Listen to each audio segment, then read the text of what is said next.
And welcome back, everybody, to the 2025 U.S. Snooker Masters. It's semifinals. Tournament Director Andy McCloskey just making sure everyone's in tune, giving a little speech to the audience just to make still, because there's a lot of importance on this match. It's a featured one on our streaming table here. It's Renat Denkha taking on Rodney Goggins. It's David Burney in the booth, along with Christian Younger. We're happy that you're tuning in. And we've got Ernst Bezimer. Where is he? Ernst. He'll be our referee for our featured match. So sit back and enjoy this great semifinal. Be our final match of the day, and we'll be coming back tomorrow for the finals.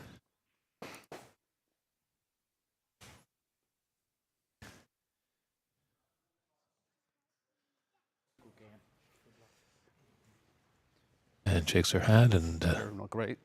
It's the reigning U.S. national champion set to break off. Renat Denkha coming from Chicago. I looked at all the ones they got.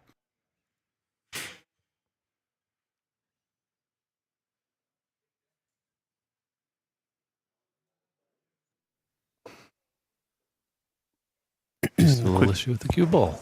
Yep, just a quick shot there of one of the tournament sponsors, Hydrate. Go check them out online. They've got a nifty little bottle set up and everything. It's pretty nice. You get a little bottle, you get the electrolytes. If it's a full like 12-ounce water bottle. Yeah, or 500 milliliters if you support the metric system. Ready to rock and roll. Renat Denkha breaking off. This one's a tough one to call. Definitely, we were really impressed with Rodney in the booth and on the table. But, you know, Renat's definitely a skilled player, and it is in his own backyard. Rodney's just gotten thrown off by something.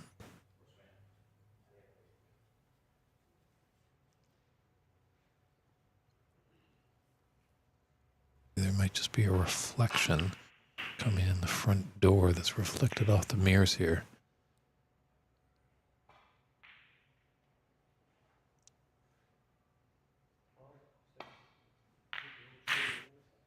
Yeah, it's a wonderful facility here at the Sacramento Snooker and Billiards Room.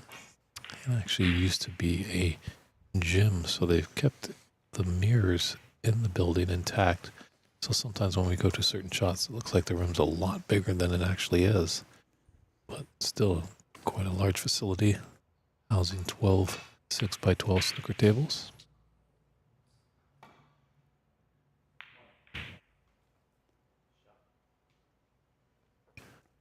If you guys know any of the players too, make sure you share out the stream.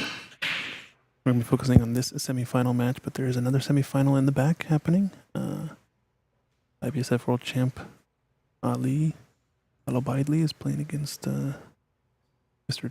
David Morris.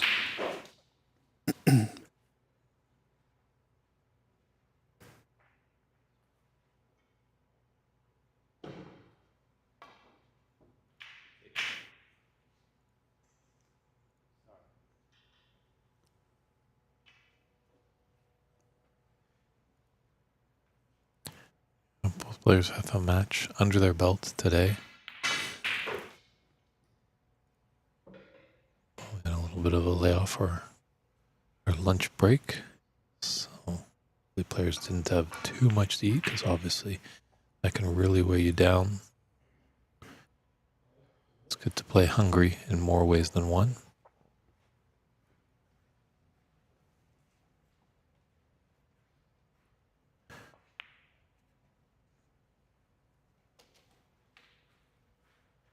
I think each player is going to get a few chances, but I think it's going to come down when you get in, how much you're going to make.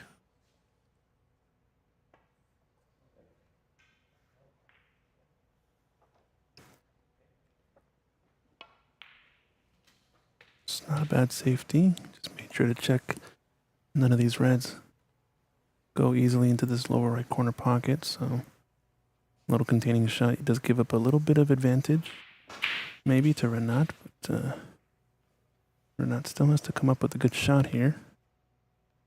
Send the cue ball up table. It's gonna let this red leak over the left corner, but it's tight to the cushion, so decent attacking safety. Opening up more reds. This is what you like to see, and I got a feeling Renat doesn't want to be bogged down in any sort of tactics battle with Mr. Rodney here.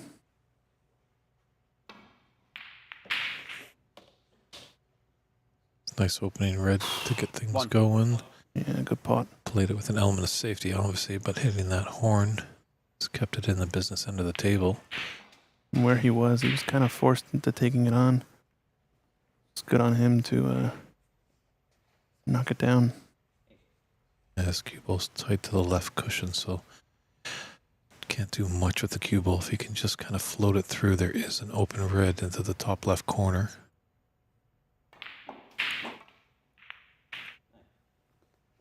Rodney Goggins, 1.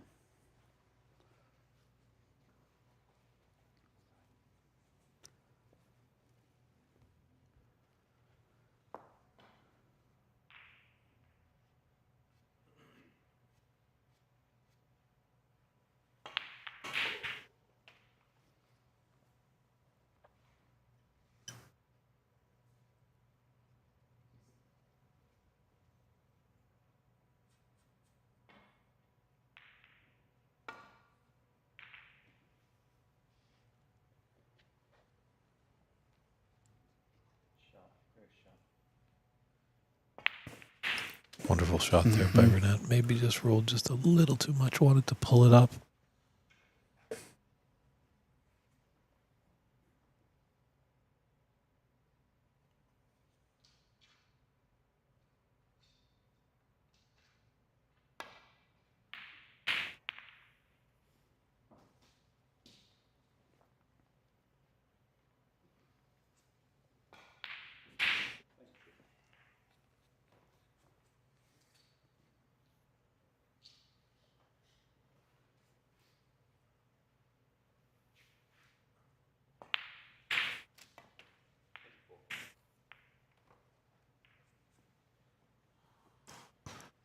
Using that draw to get him back into the bulk area, where she just cannoned into the yellow, but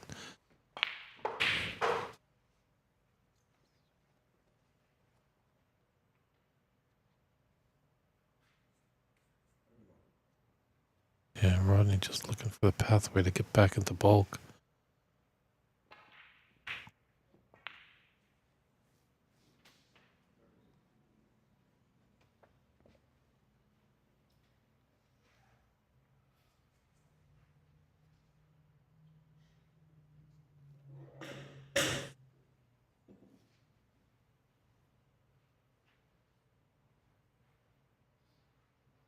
Trying to go around the cluster of 4 reds down the left side of the table, maybe. Just clip this thin. Yeah, as long as he doesn't catch a red on the way in, it'd always be a good line. Renat has something to swing at, but I think he's got a loose red out here. He can cross double and try to put Rodney in a tough spot. If he can get somewhere up behind the brown and kind of take away the right side of the table. Oh, look at this. Fantastic shot there by Renat. It's been Rodney in a little bit of trouble here. Obviously with numerous reds on the table, hitting a red shouldn't be a problem for Rodney. It's just where the cue ball and any reds end up. Judged that nicely, and no touching ball, as you can see there.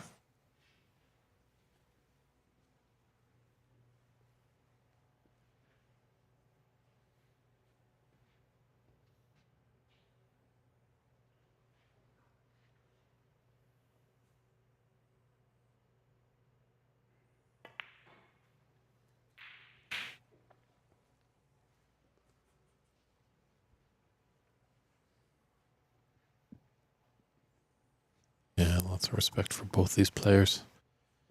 That's why it's just Pretty big safety battle just to get us going. Yeah, tentative start this one. The table in the back is going to be a bit of the opposite style. They're already, what, down to 5 reds or so left on the table?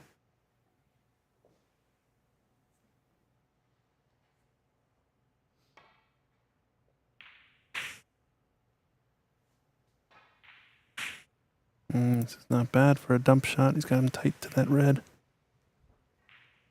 Has lost advantage in the safety battle, though. Having a kick into the pack, as well as dump the cue ball down the top cushion. So if Renat manages to hold and get a real tight safety to this ball cushion, he can maybe force the mistake. Once again, though, he's putting Rodney in a position where he kind of has to take a red on pretty soon. And he's going to be firing here.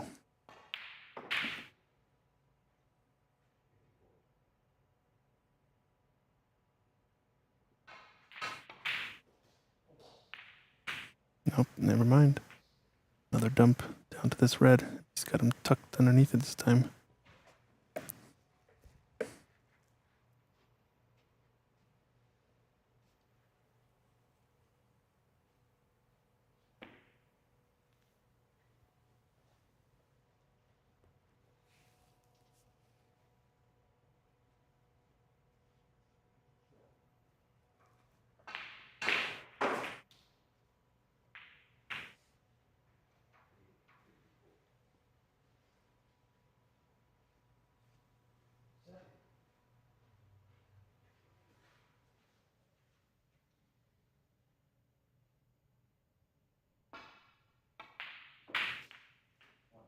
The fact that he was able to tuck him underneath the red now means Renat's kind of lost a bit of advantage in the safety battle here. Now Rodney is the one who's able to play the easy, safe up into bulk.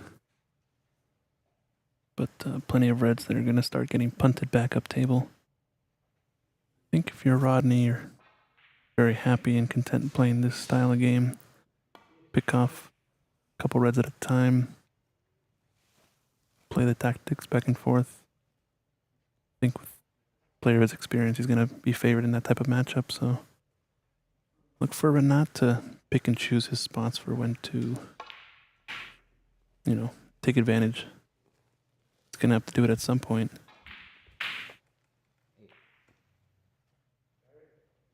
Gonna add just a little salt on that safety shot as Rodney can clip off the red on the right side.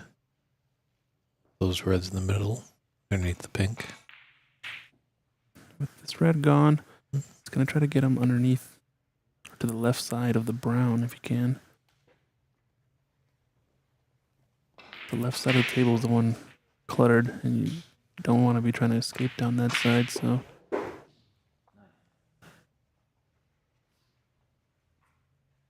Only problem is really with the black kind of tied up.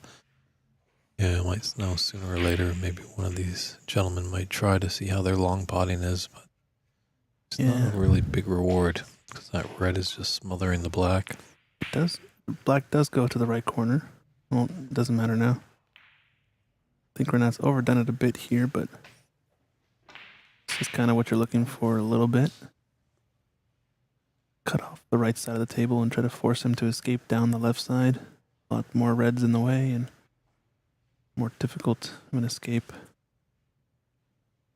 It's going for... Looks like the bottommost red one to the right of it clipped the right side of it. Escaped down the right hand side. He's caught it a bit thick though. This is going to leave a shot. So Renat's forced a mistake, but I think the difference maker in this match is going to be how he's able to capitalize on this moments like this.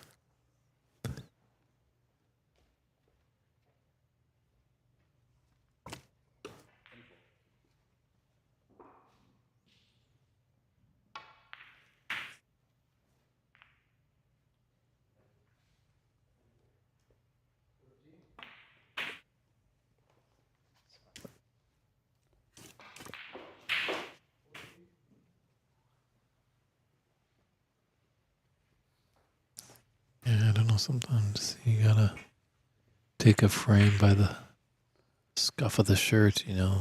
You're maybe just too much waiting for that golden opportunity.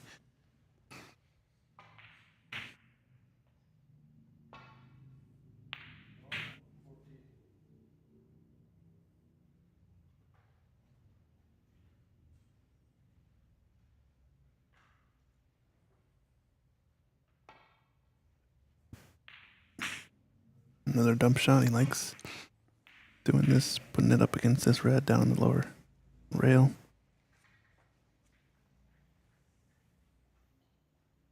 Very different vibe between these two matches. Just checking the score over on the back table. You can see Ali's queuing down on the ball, and they're at a 43-54 score, down to the last red. Meanwhile, these gents haven't potted more than one red, I believe. So seems we've picked the longer of the two semis so far. It's all about content, huh? Hey, you never know. That could switch on a die, that's for sure. I think that's why we're seeing kind of a safety shot. Yeah, it's so tentative. It's kind of like the first real chance is going to be super important in this match, right? Comes a time, though, where I think you can overdo it.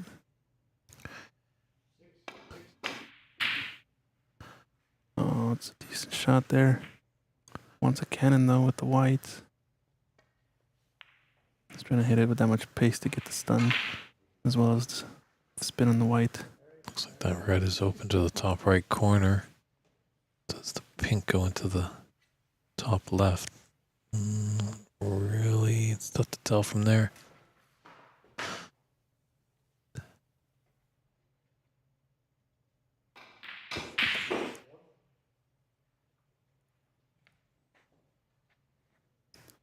I think Renat's just waiting for the adjacent table. As you can see, referee Brendan O'Donoghue and Ali surveying the shot.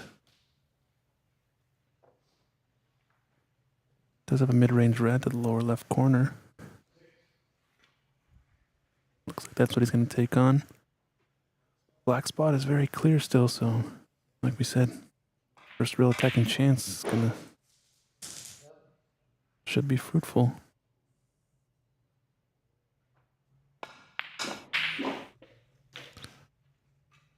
Yeah, let's see what Renat can make of this. Remember doing the 2017 Richler Cup in Burlington, Ontario, Canada at Shooterville, and Renat was in the final. And in his first frame, I think his potting percentage was up at about 98%. It's just amazing stuff. Wow.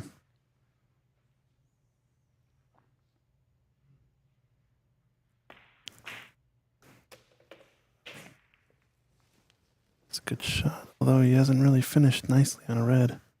8.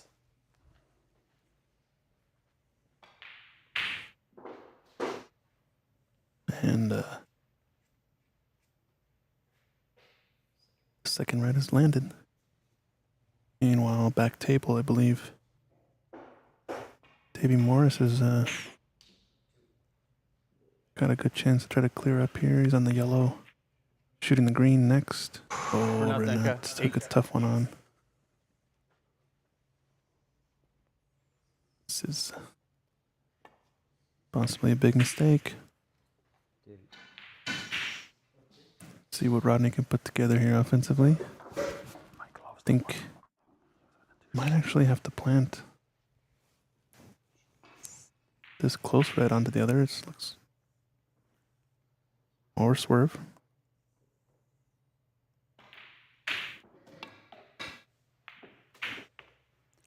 That's the problem with the swerve. He hit it a bit too sweet there, and it got more arc than he wanted. So probably end of break. If the table's properly laid, this is a good tester for the snooker nerds out there. You can put the white in the jaws of the pocket like it is now. Pop the black into the right corner, and the white should get very Rodney close to Goggins, going 1. in off into the right middle pocket. So you can kind of use that to gauge, if a table's level or if it's a little long or short, maybe.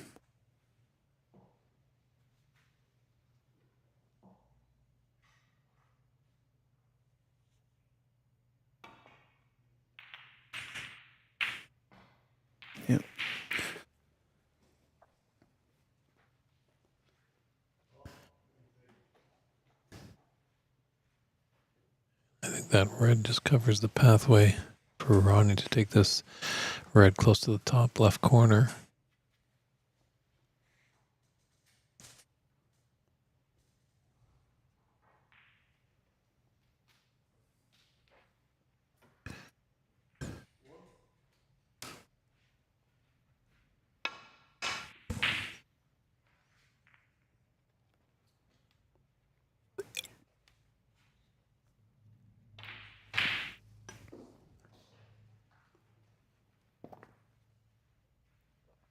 It's got to do well here not to cannon into any red.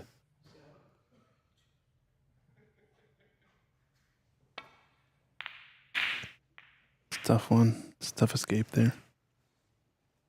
A lot of traffic. He's trying to get around that first red, and as long as he did, I think he would have missed a second, but the line wasn't quite there. Also might have lacked a bit of right-hand side.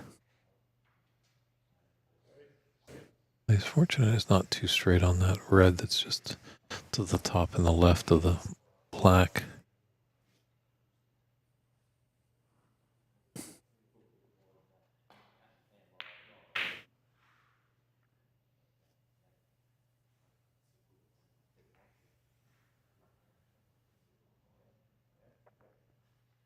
Just gonna double this up and down. Is he trying to pot it? Yep. It's better to miss that on the far jaw than the near jaw, since likely not to leave an easy shot. Even mid-range red, but And giving it a little bit of pace. Obviously, giving it pocket weight would have made it a bit more easier for that to swallow up. But if he was to miss at dead weight, it would have just rattled there and given Rodney a relatively easy starter. yeah, Raymond McCarthy in the chat asking why not separate the finals or semifinals away from each other to avoid wait times. I think choice was to prioritize the best quality tables we had at the venue. So these two tables being deemed the best ones, kind of prioritize the quality of play, I think, over everything else is the goal. Hope that answers the question. That is a good point there. Ooh, close. There are going to be probably just a few delays, as we're used to seeing just two players at the table, but now we've got great help with some referees, so Yeah. it gets a bit crowded when there's two tables and 6 people around them. Yeah, this head referee, or for our TV table referee, Ernst, is doing a real good job. A lot of pressure on him too. We have him mic'd up out there, so he might spill all the juicy details to us. Now, this is an interesting shot here from Rodney. I'm not sure if it was a big mistake or if it was just an attempt at dumping the cue ball down near this red.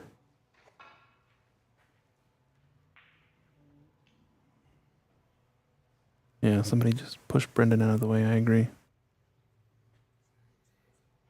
Yeah, hopefully he can just be a little bit mindful. Obviously, he's got the task at hand and focusing on the refereeing his match, but do know that there's another match right beside him. That up on that tippy toe, a completely legal shot, as long as at least one part of one foot touches the ground. It's a legal shot. I feel like Rodney might have left this kind of as a bait sort of tactic, just to see if Renat would go for it. It's my only other thinking as to why this pot was left on. You know, he did miss the one to the left corner by a good margin.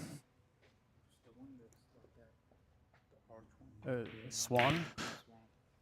Looking for You have a a swan next? rest.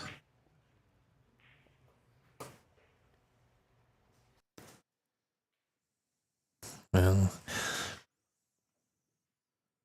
referee Bezimir and Renat Denkha are now putting the great staff here at the Sacramento Snooker and Billiard Room into work.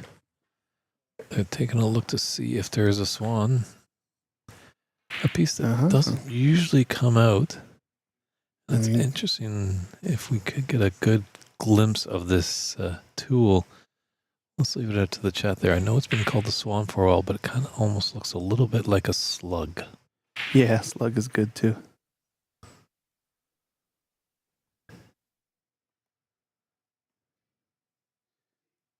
Just trying to be careful there not to nudge any reds. Here you can see kind of the idea behind the rest. It's got just a longer runway to help extend over some more balls. Tricky spot.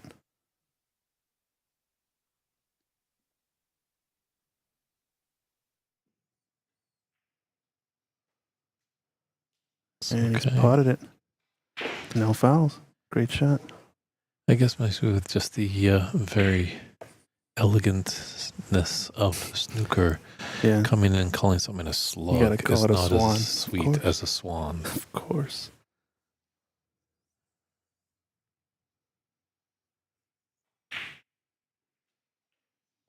All right, let let's the see elegance what shine. Renat can do with this. Yeah, what do you got? Definitely double digits here, but we always like trying to guess how the player ends their break. Think it ends with a missed pot. Think it ends with a intentional safety because of misposition. I think Renat would like to finish this break with a black at the bottom of the pocket and take a seat with a frame to his advantage. Right. Looking at the two reds that are almost frozen just above the black. The lower of them does go to this left corner pocket. You can see here. Yeah, I think he's got a really good chance here to score heavily. Just in case he runs out of position a little bit, as maybe he has there. He does have a couple reds into the left middle.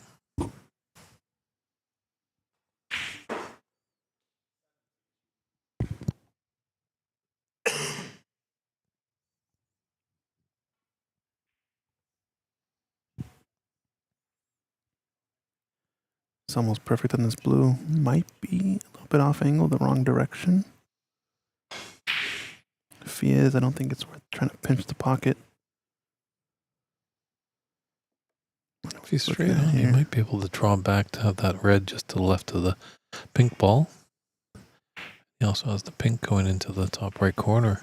Yeah, I think this is better. Take this pink on. Stun over for that red of the two of the bunch. The bottom one.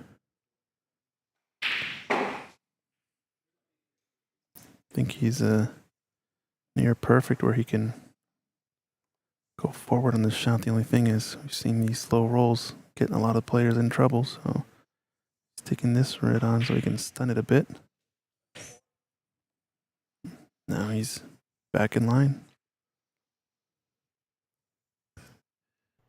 Is he straight on that or black? Or is he a little bit low so he can... It looks like pretty close to straight. I think he's going to be screwing back off of one cushion, bit of left-hand side.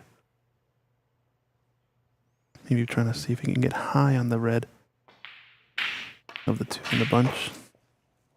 If he can get high on those, just stun over for the black next. He'll be back in business, but he's got a backup red.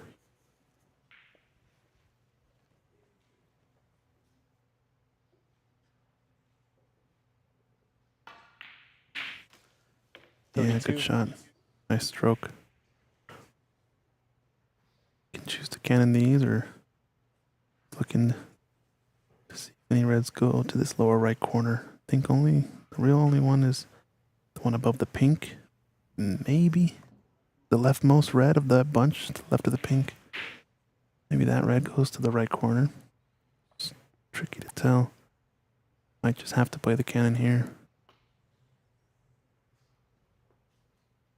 Two reds in the cluster.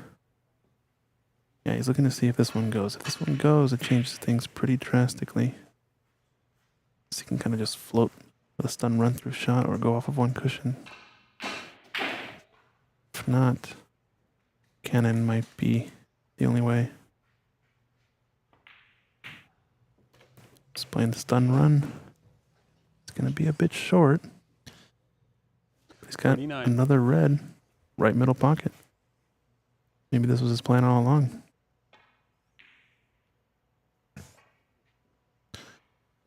So one tough thing playing Renat, he's always got a good plan. Doesn't take any careless shots. 40. On a 40 break, so that's what he needs to make this a one-table visit. Yeah, both players will show you what you need to do. Keeping the same pre-shot routine.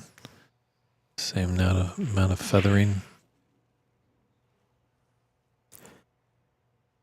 So pick off this last red up table. Blue to the right middle. Maybe even brown if he wants to stun it a bit more.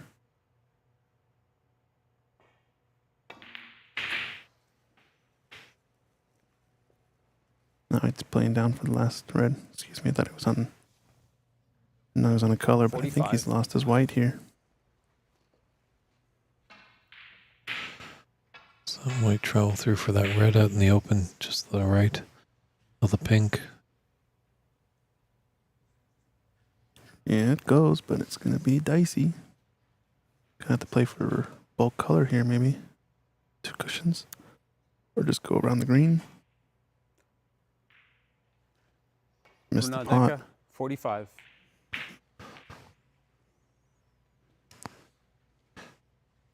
Yeah, sometimes when you just go a little out of position on one shot, the next one's even more, and it kind of is like a snowball, just gathering traction.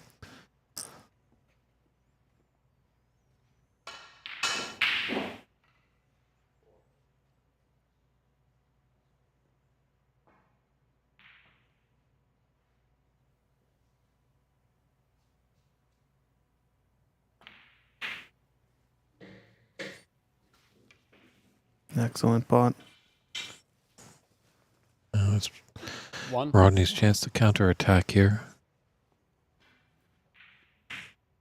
And we're not just kind of coming 1 or 2 good shots short of being able maybe to clear up or at least put the frame to bed.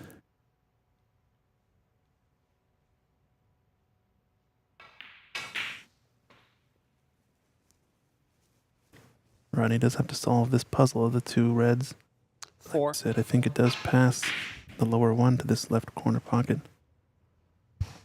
Just about keeping your cue ball tidy, keeping it in line.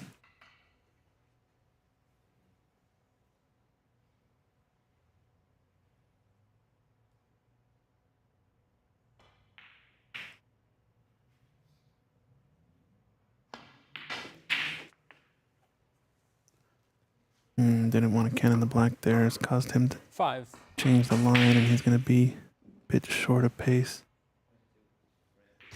He's got the pink Yeah, but he's just and a small little stun shot, and he's got that red to the top left corner of the 2 reds. going to have to stroke this sweetly. I actually don't mind going off 1 cushion forward, but I think he's playing your shot.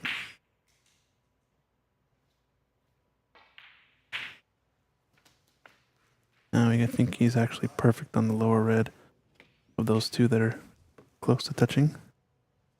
11.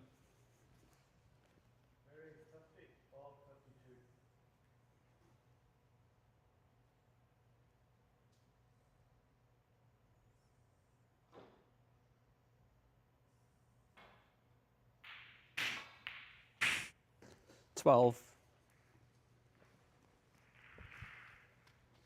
Got a lot of folks in the chat supporting each player. Let us know who you're rooting for in this one. This will be a tight affair.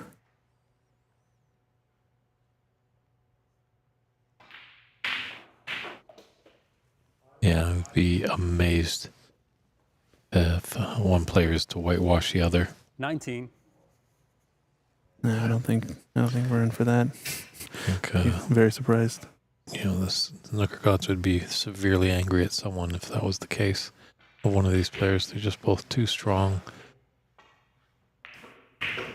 Right, and would require some very unlucky rolls for one party.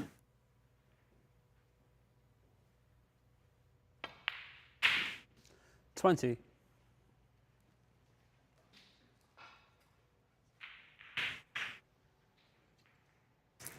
All right, just pretty straight on this red. I think he has an angle to go. Just float this cue ball up the table.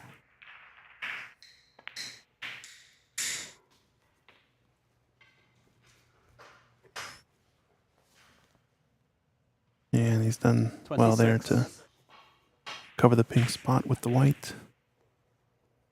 If you guys want to check out the other match, I do think AMC Q Sports is streaming it on the side. Ali Alobaidli is taking the first frame 1-0 over David Morris. They're 27.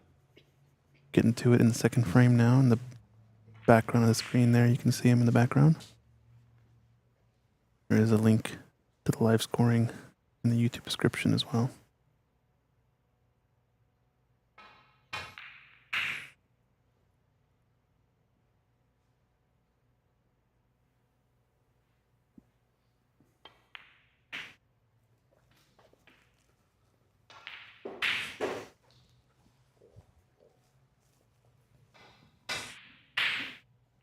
$34.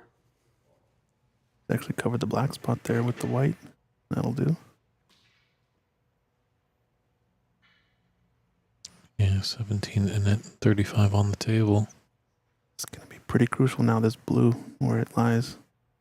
It's been pushed safe early on in the frame. Going to have to make this tough red to get to it, but 35. after that, might be the saving grace for Renat.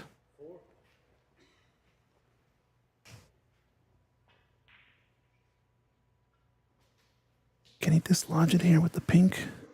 Stun it off of 2 rails and try to hold the white there for the yellow. As long as he can cannon the blue off the cushion enough. Would be enough.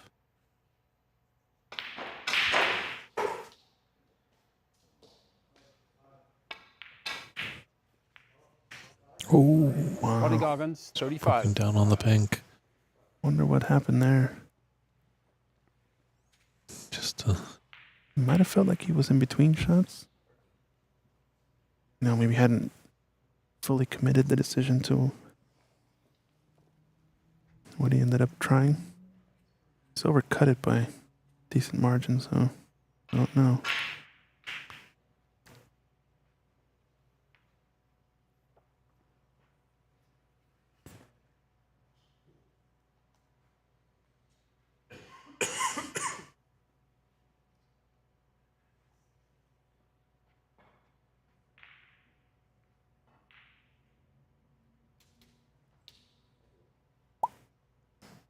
yeah, Renat just needs up to the brown.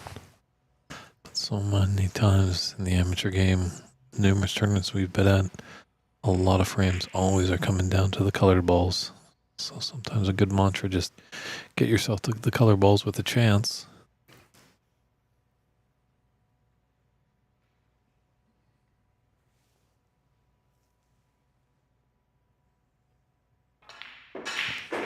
Wonder what he's thinking here.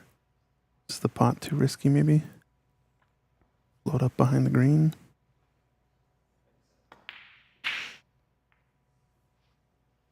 David Brock says, go RPG.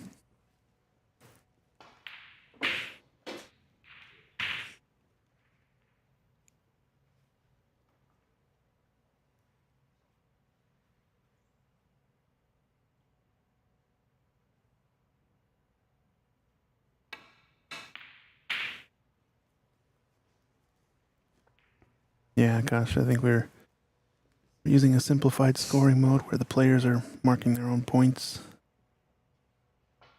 So you're going to see the score laid out after the break concludes. Although referee Ernst is there on the job and he will be counting out the score. So give a good listen. You should hear what the current break is on. That green might have just covered. Oh, there's a bit of space there. So this can go yellow into its own pocket. Is he maybe going to roll up on the green? Don't know if I would trust that shot. problem with potting the yellow here is there's not too much reward unless you can hold the white off of 2 cushions and play for the green into the right pocket. Carl asking who's playing in the other semifinal. The other semifinal is between David Morris and Ali Alobaidli. David Morris, ex-professional player from Ireland, is playing against Ali, the 2023 IBSF World Amateur Champion. If you want to check out the score of that too, cloudsnooker.com has the scores. There's a link in the video description. Very nice shot there by Renat. He's got the snooker. Rodney should be able to get out of it. It's just what will the result of the shot be?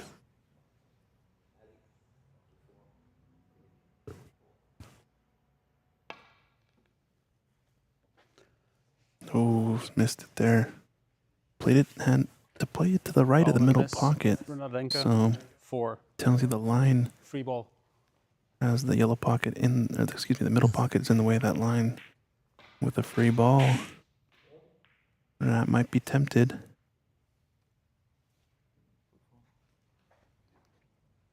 There's the other Irish in the chat, Mr. Dave Daly. Important is ex-countryman, I guess, or...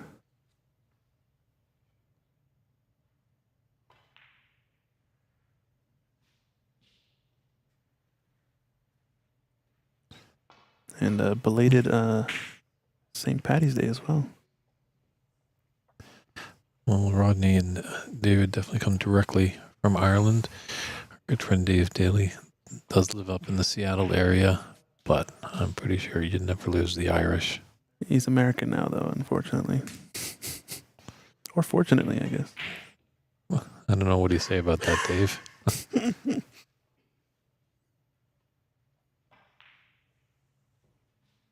It's a tricky spot, this.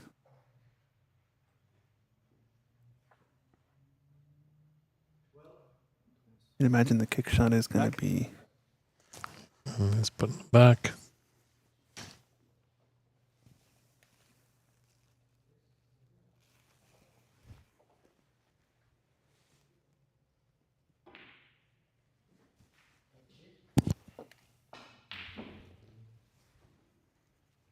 They're looking it up. This is about right.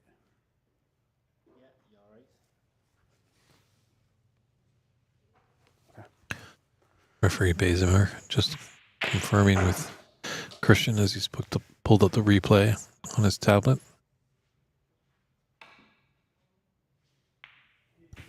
And Rodney realizing it was a bit tougher of a kick that direction. He's gone this direction instead. And He's had a result. yeah, talk about a fluker. I think Renat wants that other shot back now with the free ball.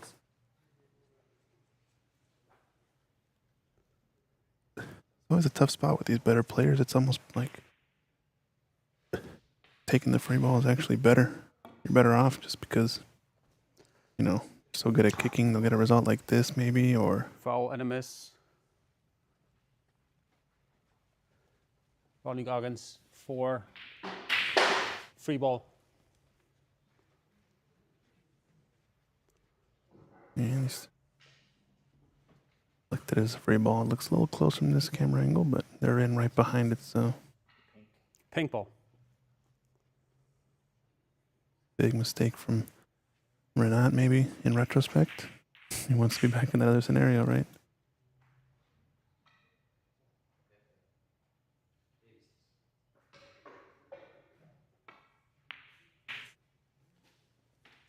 Mm-hmm. It's just tough to tell from this camera angle that yellow goes by that blue. Dave's saying he was too busy to come over here to Sacramento. We miss you, Dave. It definitely looks like Rodney's taking it on full-blooded. As he should be.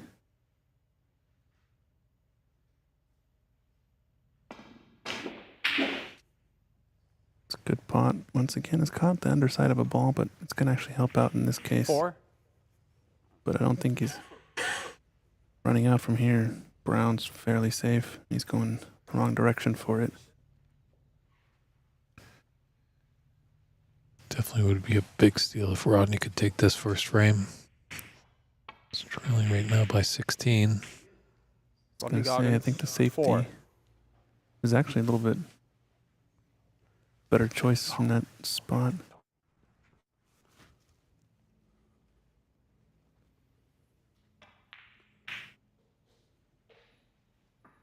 I think he I was going in behind this. Is it gonna fluke? Is it gonna fluke? Wow. 3. Wow. Fear the beardo. A lot of these two players, Renat, we have to ask him about the beard oil next, right? It Or can did be a you? hiccup. No, actually, Renat was our first interview of our featured section there. Fortunately, we had some technical issues. So maybe Renat can get back into the interview booth. We can talk to him about how he handles his beard. It's not super long. It's not stubble, but he does use the ash cue that sometimes can get caught on it. But definitely the clean-shaven, Hannibal Smith-looking Rodney Goggins definitely wants to be in the interview room, as that's a sign of a match victory.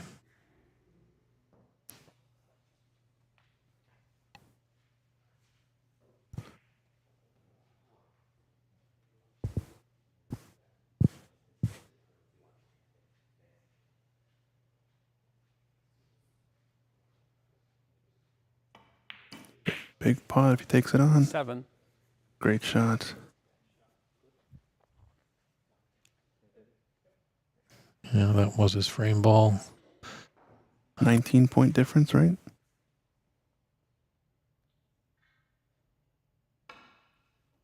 $64 to $45 be the score line right now, based on the break.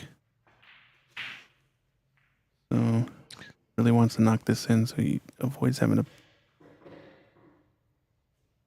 let Rodney back to the table. I think Rodney will be playing on here, 7. especially if he has an easy look. Well, definitely only just needing the one snooker, but as far as we're not jacked up so much on it, maybe he was very straight. See, David Brock now settled the score as well. Only stubble gets caught. Proper manly beards, he says, are non-painful.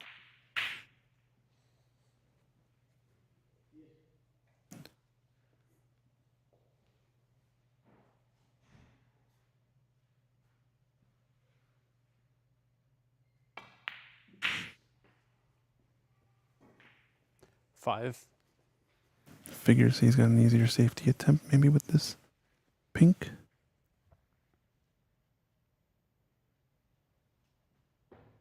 Does lay nice for a bit of a stun draw shot. It's a little tricky though.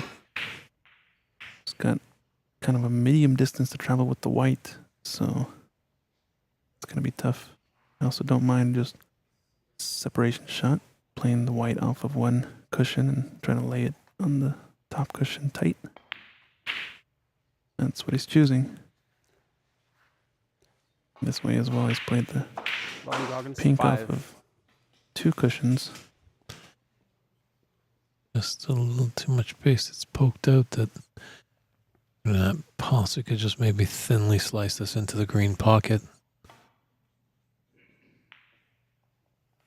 Oh, it's close. It's close. He is the one that's playing with house money with a 14-point advantage and 13 on the table. Just rolls that pink into the jaws of a pocket. It makes it difficult for Rodney to lay a snooker because his most concern will be getting the pink ball out of the jaws of a potential pocket where you could put the pink. Yeah, just don't make a silly mistake. That's all you gotta avoid. Somebody in the chat asking, is there a shot timer? Nope, we do not have a shot timer on this tournament. Don't think it's necessary at this point. I don't think any players are slow playing. I think it's just a very tense tactical battle since, like we said, they each respect each other's game and know a Little mistakes could cost them the match. Yeah, I don't think these players have ever played each other, and the information that they have about each other might be a bit foreign as well. Yeah. But when you're tying up the vest, in a semifinal, the opponent didn't get there by accident. So with that miss on the pink, Rodney Goggins concedes the first frame. So Renat Denkha takes a scoreline of 69-50. And we'll be right back with frame 2 right after this.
Rodney to break. All right, we're back to it here. Frame 2 action. Gonna get a guest in the booth a little bit here. First frame, pretty tense.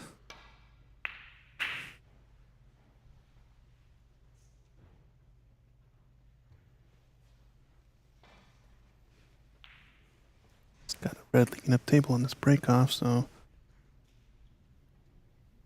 bit of a mistake.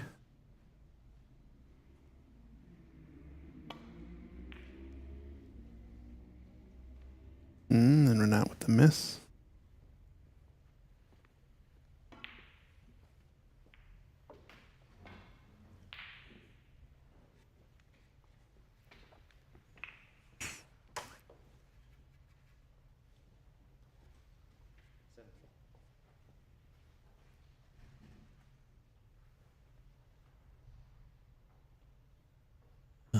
It's left a long red on for Rodney. And right now I have the distinct pleasure to welcome into the booth the man behind it all. Here he is, Andy McCloskey. How you doing, Andy? Hello, David. How are you doing? I'm doing all right. How you feeling with the tournament so far? Yeah, really happy how it's going. I think there's been high quality snooker throughout, but definitely the thoroughbreds are on show now at the minute, which is great. It really has a good atmosphere in the room as well, so it's looking good right now. No, definitely good on you. You grabbed the reins. This is the first time you've been behind the scenes, not on the table? Or have you run tournaments before? No, this is my first one. It's kind of like a go big or go home sort of scenario right now, but no, I think everyone is happy how it's going and how it's went. I'm really happy with the format as well, and look, I'm extremely lucky. I do have a good network of players that I can ask, and hopefully they'll spread the word on it, and we can kind of grow it year on year, But no, look, I'm very grateful for everyone that's helped me to put this on, and the players that have turned up to play, and you guys, and everybody that's involved, What would you say was one of the biggest challenges of this tournament? Probably Wednesday. Wednesday was absolutely madness, trying to just get the last few things done here and there. But like what I did find about it on the build up of the event, it just every day had its highs and lows. So it definitely was a ride. So well, I enjoyed it, and hopefully this might open a few doors down the way, Sounds great. I think some of your friends from Ireland have actually already invited Christian and I over. Yeah, so look, this was only kind of discussed over a cup of tea there the last couple of nights at my house, but I think that we might try put one of these on in Ireland in October. So we'll see. All the players and people that supported this will be the first to get invited to that event anyway. But I can't see why not. It's just getting sponsors and getting the right things to jive, and why not do an Irish leg? Sounds good to me.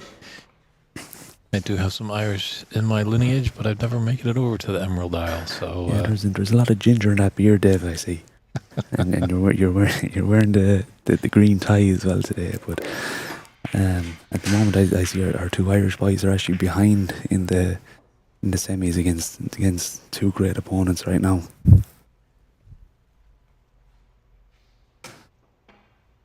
I guess on the other side, what has been the most rewarding from this whole process of putting this tournament together? Oh, I don't know. You're your own worst critic, so maybe I'll give myself a pat in the back in 2 weeks when the dust settles. But for now, someone always told me a pat in the back and a kick in the ass is only 6 inches away from each other. So well, it's not done yet, Dave. It's not done yet. Renat Denkha, 1. And just a big kudos to Ernst as well. He stuck around after getting knocked out, volunteered his time to do the refereeing. And I have to say he's doing an unbelievable job. And he looks the part. He knows where to stand. He looks like you're made to be a commentator. He looks like he's factory made for snooker refereeing. Foul stroke. Renat Denkha, 4. That hurts a little bit there for the Irishman. But yeah, some people just, they slide into a role and it feels like they were just made for it. Yeah, 100%. It's just, look, it's a great game, snooker. Look at the amount of different people from different countries here, not just taking part, but actually being a part of the event as well. So it's an unbelievable game to bring people together,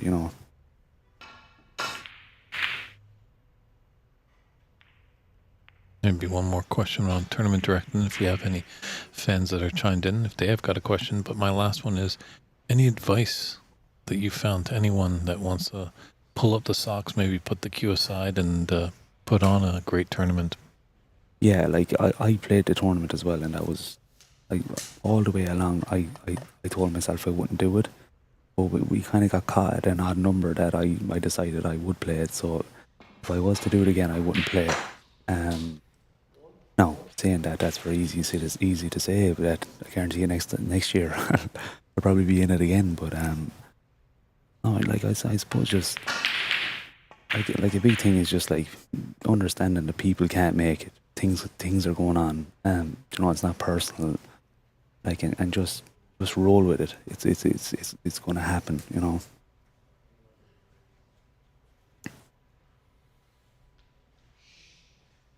Here's Mr. Al Saltani here behind me. Yeah, definitely a strong snooker scene here in Sacramento. Yeah, it really is. And I'm only living here probably a year and a half, and the man that was just in the picture, Hassanian, he's only here about a year and a half as well. And we leaned on his network and his experience as well to put this event together. And I'm very lucky that I have such a high quality practice partner in him just down the road from my house as well. So it's I think he's the Iraqi Andy and he's the Irish, vice versa, But so it's nice to it's nice to lean on someone that knows snooker events as well. And the staff here at the Sacramento Snooker and Billiards Room have just been top notch.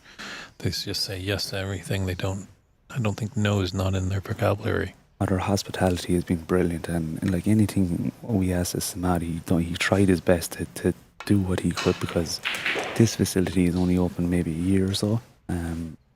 you know, it's obviously they haven't hosted a big snooker event like this, or they wouldn't have had the experience. So they did give me full reins to run it how I wanted and what the schedule was going to look like and so on and so forth, you know. So, you know, like a massive shout out to them.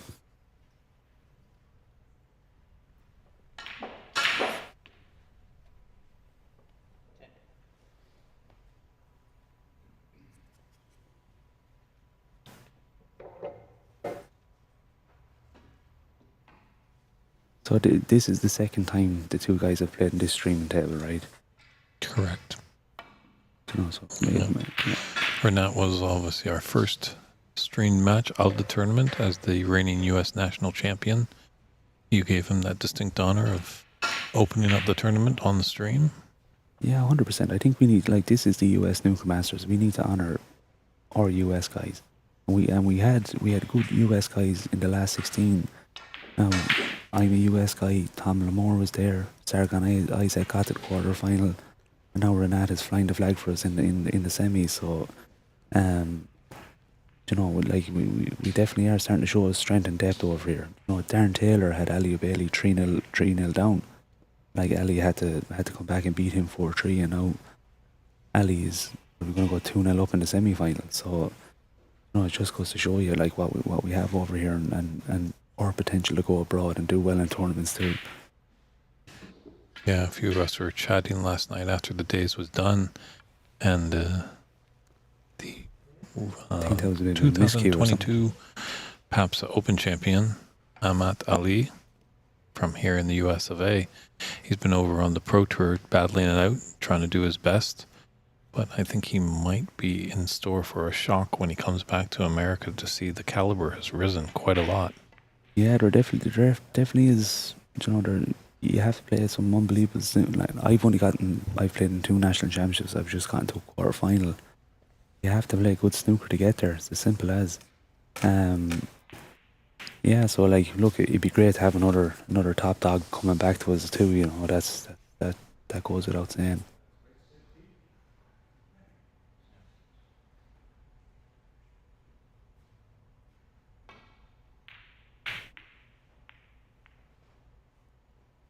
Oh, this might be a mistake here by Rodney. He's after leaving him on. Is the black spot free if he can get back up here for the black and around the blue area? But I think we spoke in that interview yesterday, like these tables are tough. They're like if you see the break board and the caliber of players here, there hasn't been a century break. And normally these guys would be hammering tons in relatively regular sized pockets, but there's goalkeepers in them. I'm nearly sure there is. Green ball.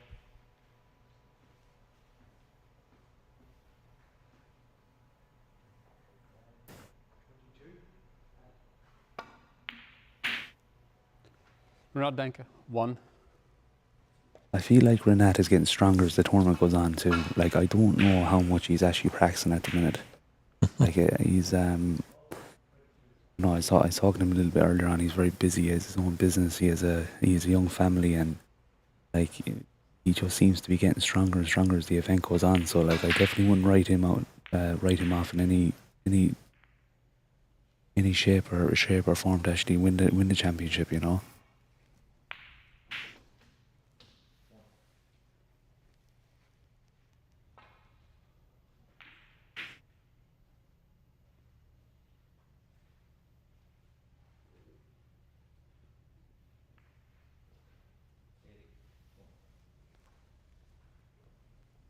In kind of a weird spot here. You can't really see the edge of the pack. Is he going to go after one? The dumb shot. That was the only kind of real safety he had there. No, like it's at the stage of the tournament where playing ridiculous pots or anything like that, you're just going to get absolutely punished. You know, 30, 40, 50 if you're going to take on anything mad, you know.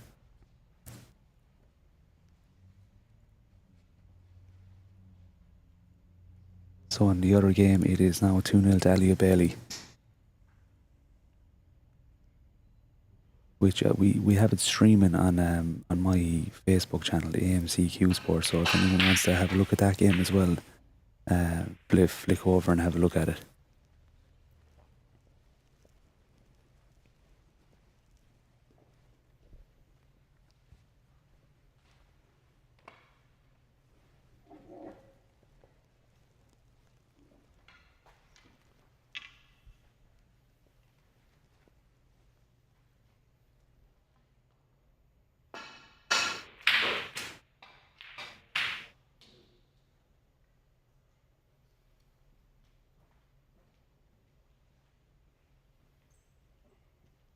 Tough shot here with the rest. I find these are very easy to cut across them.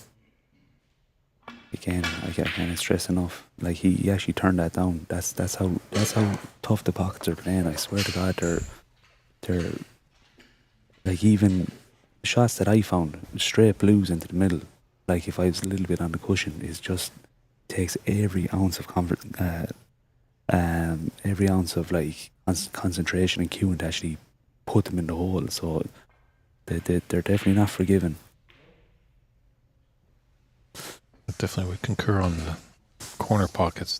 Definitely, especially on our TV table, I've been covering it all weekend long, and that top right corner has refused a lot more than it's taken in. No, little mistake by Rodney. Yeah, has he left much into the middle? Looking at Renat's body language, I don't think he's left anything an easy opener anyway.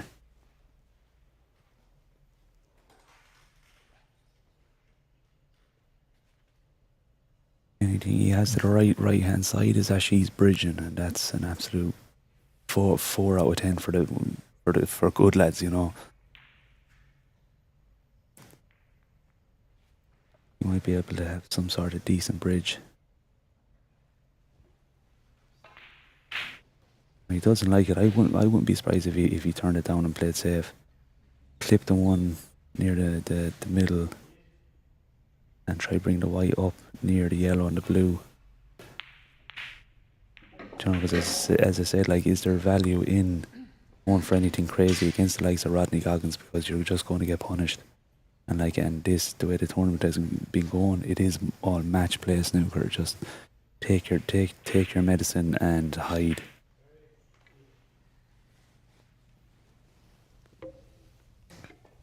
So Rodney let off a little bit. That mistake on his previous shot didn't really allow Renat to get in. I'm going to really go for this thin clip into the left middle. Like, he doesn't have any easy safety shot. The only thing he's absolutely blowing into all those reds there on the right hand side as well.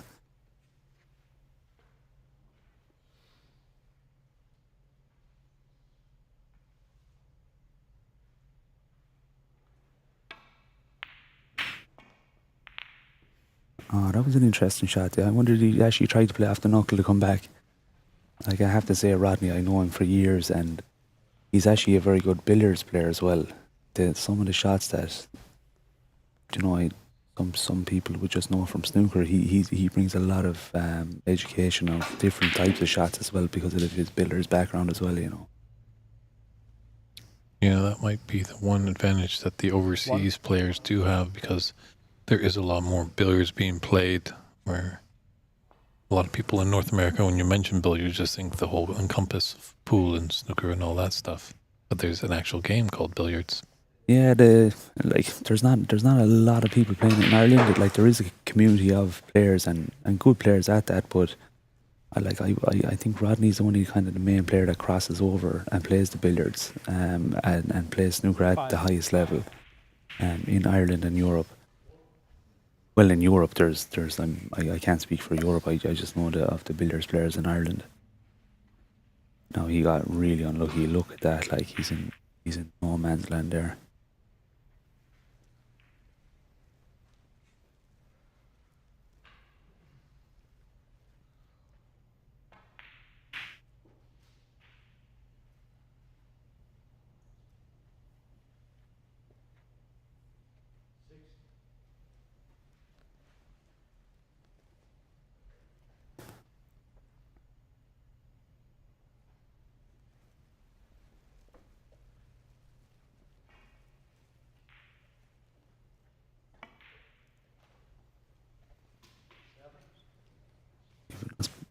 pace on this. Foul and miss. Rodney Goggins, 4. I wouldn't be surprised if he put him back, even though he does have a pot to the left corner. You're just going to want to gauge, can you make a few more points than you would get with the penalty points? Back. He's not liking it, so. Put it back. Like that just shows, again, the tables are just tough, really tough. You nearly want to be easy opener.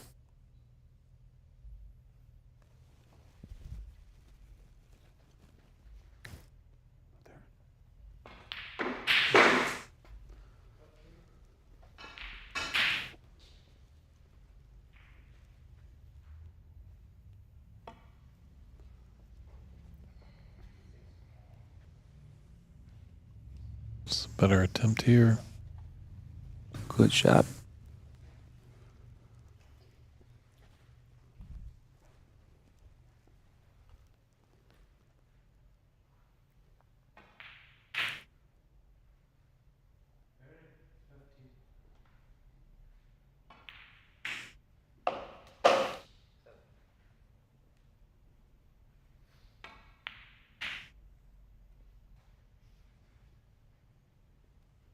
He's fortunate enough to cannon into that black. It's left a long to mid-range for Renat. Little teaser, and Renat is good at these. He used to just punch him in around a couple of cushions. Yeah, there does look like there's an escape route.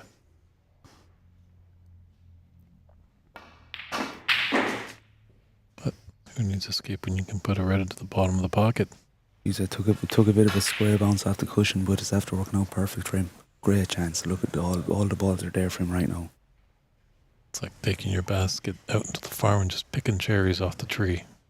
As Darren Taylor says, you just go in and mind your work, just nothing stupid.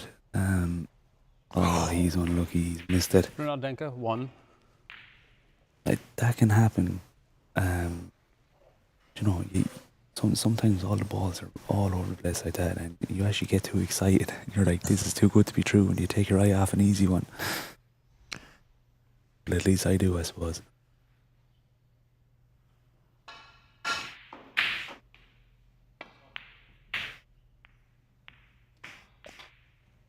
There's that corner pocket you were talking about, Dave.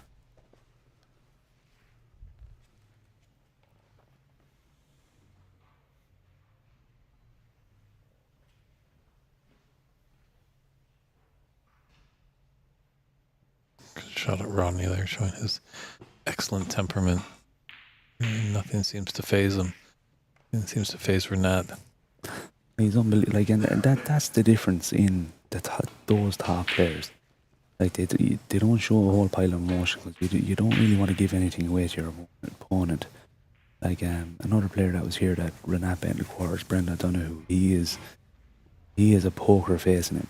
You know, I played. He's one of my best friends, and I played him last night, and I was trying to, get a couple of smiles out of him, have a bit of fun. But they'd be good poker players anyway.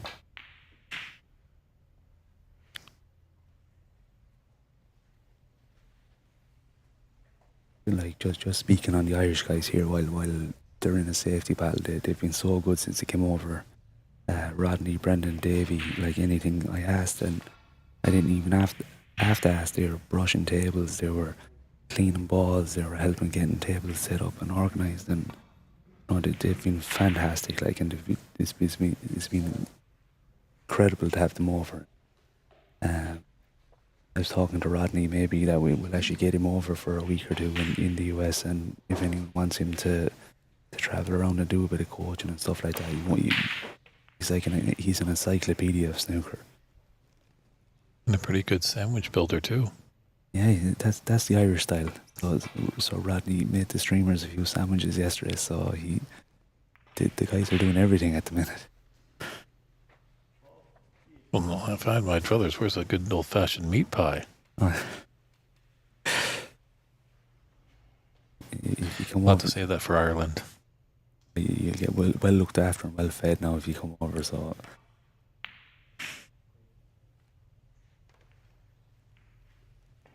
this frame is turning scrappy. All the balls are still there to be got. Like there's still 5 or 6 out in the open, but like they can't seem to get in at them at the minute. Yeah, the table's almost gone a little Lynchian with the beautiful color balls on one side and the pesky red ants on the other.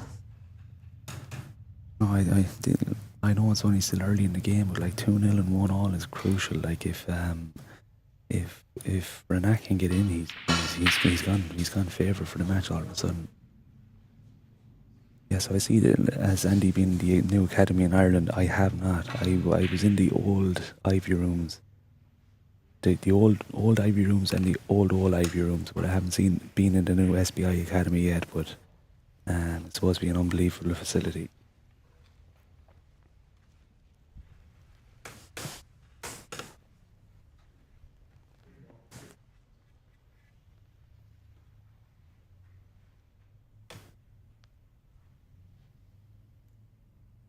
You having a pop at this?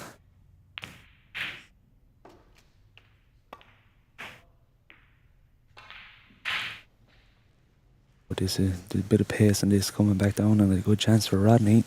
But again, it's into that little pesky corner pocket that that you were talking about.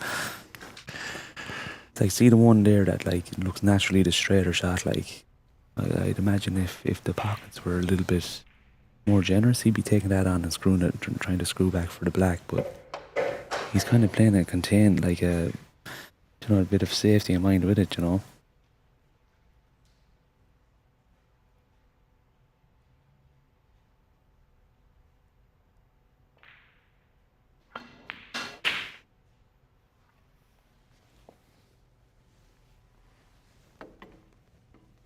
Yeah, interesting shot choice. I agree with you, Andy. That one kind of more out in the open, more of a straighter shot.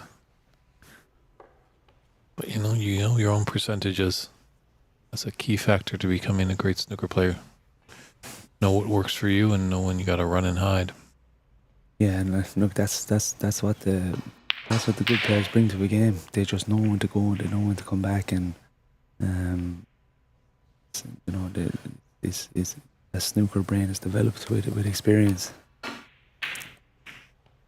It's almost like sounding like the Kenny Rogers song. You know when to hold them, know when to fold them. Yeah. We still haven't all walked away either, you know. I don't think we ever will. Oh, once snooker gets in your veins, it's definitely tough to walk away from the game. Oh, 100%. Like, yeah, you'll always see old heads coming back playing tournaments, even if you haven't seen them for maybe 5-10 years or however long it is. And all it takes is someone to see it on Facebook, or someone to, like the World Championship coming up in Sheffield or something like that, and you just start getting the itch again. Like a big event for us in Ireland is the Munster Club and All Ireland Club Championships in Killarney, and all the players come back for that. It doesn't matter who they are, and they all seem to come back for that one.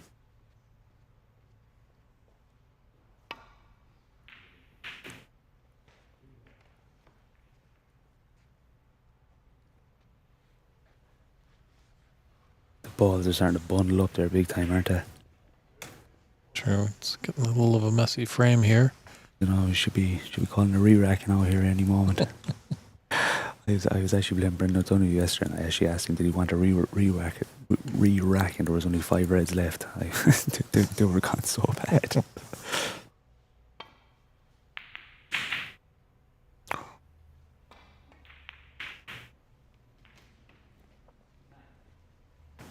I'll definitely played that shot with an element of safe there for Rodney. Yeah, this is getting very messy. Like, look at where those balls are.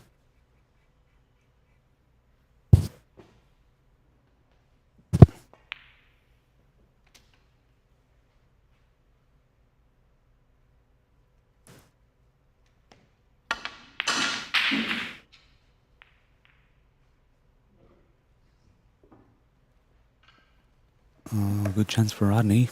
Is there? That one into the middle.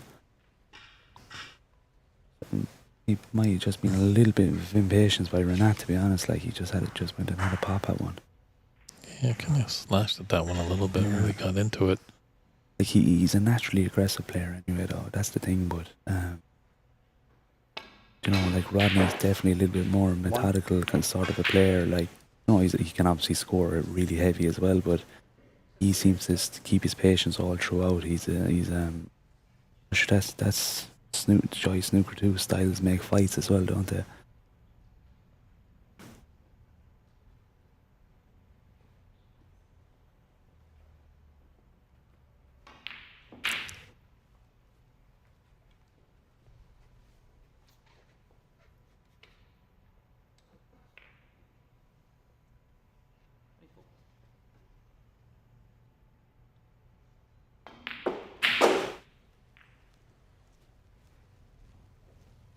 Chance just to put a few points on the board anyway. Like even if it's only like 14 or 15, you're just like the way those reds are. Like eventually the reds will open up, but like you don't want to be going in trying to open up those reds and you're 30 points down.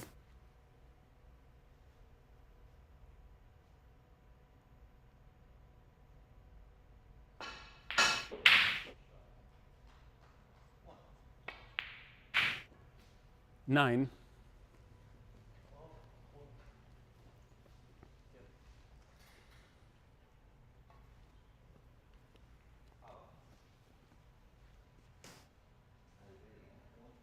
There's a good battle going on there in the other table as well at the second chance tournament. They're in their final now, so it's Barry from the Netherlands and Bob and Nanny from New Jersey. Like two very good players, so that should be a good game over there as well. 11.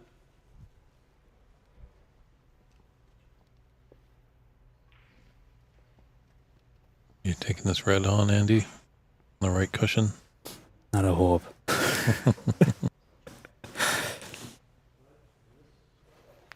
Eat and run. Get your 14 and get out of there. I know. He probably will take it on though, because like the balls are so bad that like he might only give up 8 this time.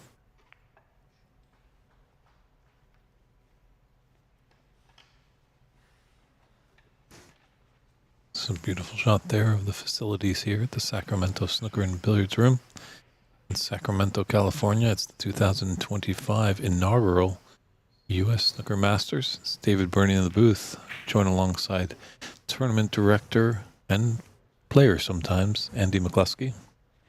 Yeah, sometimes, very sometimes, but I know I'm trying to get better at snooker again all of a sudden after all these years off. So, it was nice just to try and run a tournament from scratch and see how I get on. You know, just try to use my sports management background and see if I like. It's very easy to go to a tournament and criticize everything. Let's go and run one and see how you get on. You know what I mean? So it's Can you repeat that? So like I'm just saying, like, you know, it's very easy to turn up to a tournament and criticize, oh, the tournament is like this and this is like that, but like I just wanted to set a challenge and see, like, can I actually run a tournament? Is it easy? Is it hard or whatever it is? But it is very difficult. Like, I have to say, the likes of Stephen Wong down in Embassy and, you know, Ramel and the guys up in Seattle, Mike and Christian, it's like hats off. It's not easy, and of course you have your BC Open next week as well, so it's you have your own challenges coming up. So, but yeah, I loved it. I really did love it, and you know, it's a great facility. You know, it being the US Snooker Masters, I'm really hoping that I maybe take it, I don't know, to a different state or to the East Coast or to the middle of the country, to try actually kind of shop it around and promote snooker around the US as well. So, like, who knows? I'm definitely not going to think about it for about 3 weeks after this anyway. Fantastic, yeah. Pink ball. A lot of us don't do things because they're easy. The late great, as we're in the U.S., the United States President John F. Kennedy once said, "We choose to go to the moon, not because it's easy, but because it is hard." Yeah, that's for sure. He's from Ireland, isn't he? John F. Kennedy? I think Kennedy does have some Irish lineage, yeah?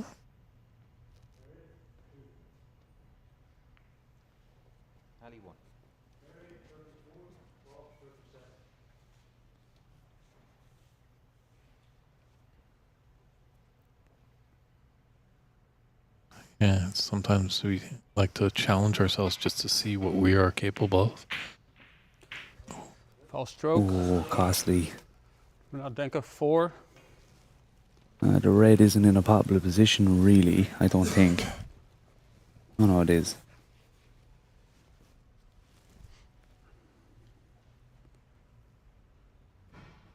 With the lack of sleep, I'm starting to see double now at this stage, and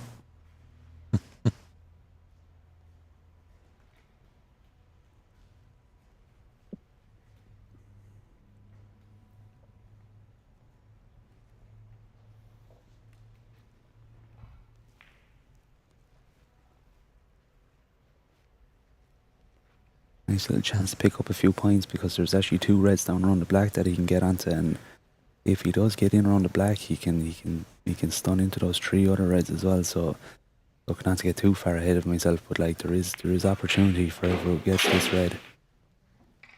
1. Well, you got to be mindful, obviously, of those shots that are ahead further down the path. But when you're down on the shot, you guys got to focus on the task at hand. Oh, so yeah. often than not, we've seen players just think about that next shot ever so slightly when they're on earlier shot, and then it spells disaster for them. And it's just a case as well. People can just pop their head up really quick off a shot, and then that might force you to cue across the ball and everything. That there's so many little mistakes that can be made that lead to big mistakes. Well, you watch a lot of these great players. Definitely the 2 in front of us, the double R's, Renat and Rodney. Pretty much, they don't move their head until ball's gone to the bottom of the pocket or all the balls have stopped on the table. No, and like it's they probably won't know how tough the table is playing as well. That like you do have to consciously just put the ball in the hole and make sure it's at the back of the pocket before you start jumping up off it. So, but like if there is any younger people watching or people that want to learn about snooker, like definitely take note of how these guys are fundamentally setting themselves up and staying steady. And like I was once told as a kid, keep your head down, follow through, and you can't miss. You know what I mean? Like so many different ways to complicate this sport, but like just 14. get the basics right and stick to a plan, you know. Sounds like you know a thing about this coaching thing. I think you are actually the United States head coach. For anyone tuning in, how do they get in touch with you if they wanted some lessons or some evaluation? Yes, and they can send me a Facebook message, or snooker is a small world over here. Like feel free to get my number off a friend that might have it or whatever. Like it's a big world, but it's small. Like the snooker community is small, so anyone that wants any lesson plans or anything like that, just let me know and I'll send them on to you. You know what I mean? Like I don't have to be traveling all over the country giving in-person lessons. Like there is little lesson plans that people can get, and just give them something to do in their solo practice rather than going in and just whacking balls around on their own, you know.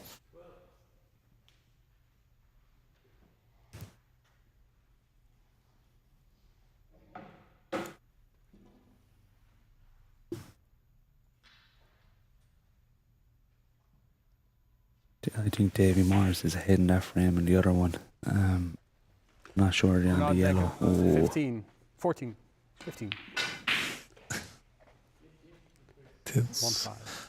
lowly roll it, gave it the pocket every chance to swallow it up.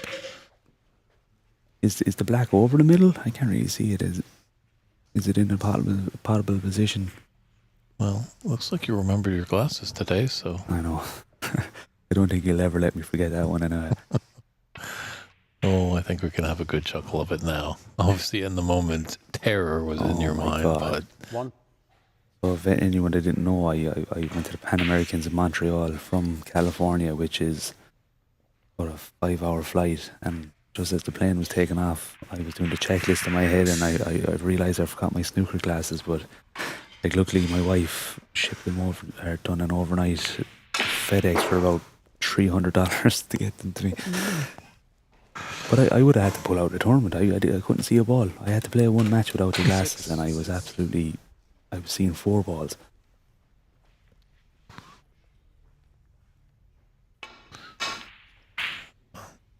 I do remember there was that. That was quite a funny story, as well as your expectations. I remember when you were coming into Montreal, you heard that they speak this different language, French, and you thought maybe little pockets here and there, not realizing the entire province speaks French. I was in shock when I landed in Toronto. I was like, I thought I was after landing in Europe. Like, a great place though. That Montreal, the food was unbelievable. Like the city was gorgeous. Like I definitely love to go back and.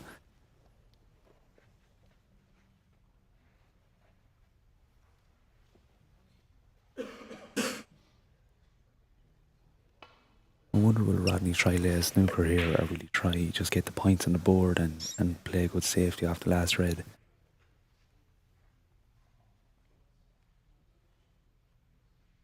I think is he going to pot the yellow?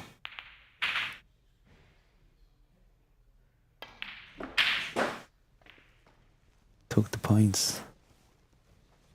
This is not an easy safety, like, because the red is so close to the top cush.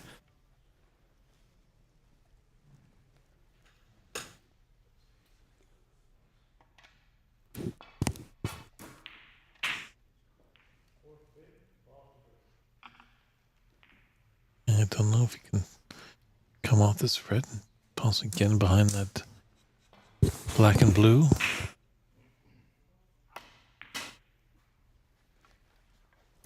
Red. Ah, good shot.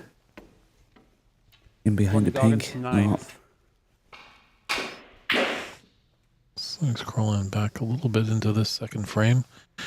Looks like Davy Morris is potting a few there to go 2-1.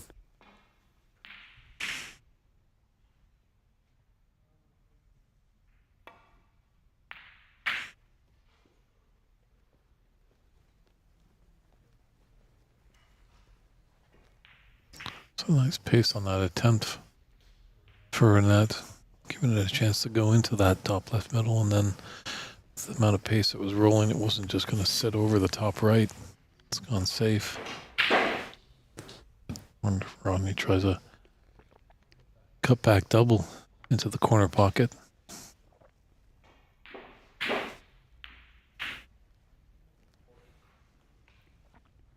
He needs a bit of cover here, I think. I don't think he got it. Wonder how aggressive Renat will be at this now. So it's gone 2-1 in the other match to Ali Bailey is 2-1 up on David Morris.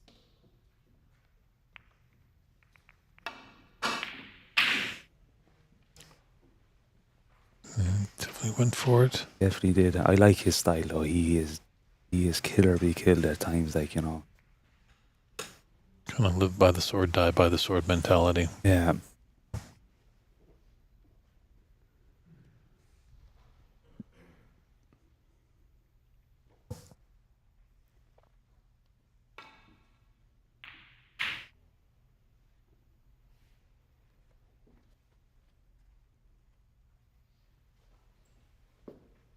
He left a little tin clip here as well that he can get the white up as well.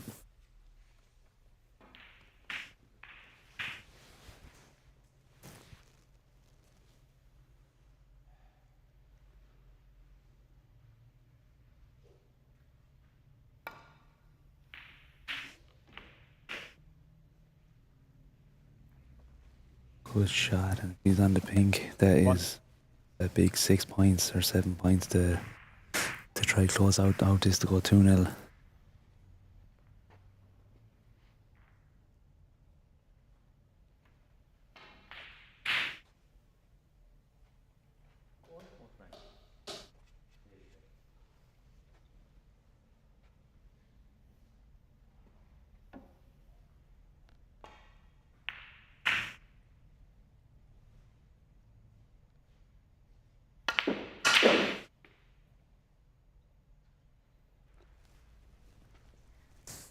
Dangerous shot with all that Q power, but Yeah, big risk, big reward. He seemed like he just didn't play it with a little bit of a little bit of spin to bring it out, but he got a lot of screw into it. Renat Denkha, 7. A shot like that is very important. That like if he left that yellow closer to the cushion, it's way easier to get out of the snooker. Rodney can obviously swerve it, but just to the point that like it's always nice to try leave a back door that like give more of a chance to miss, you know.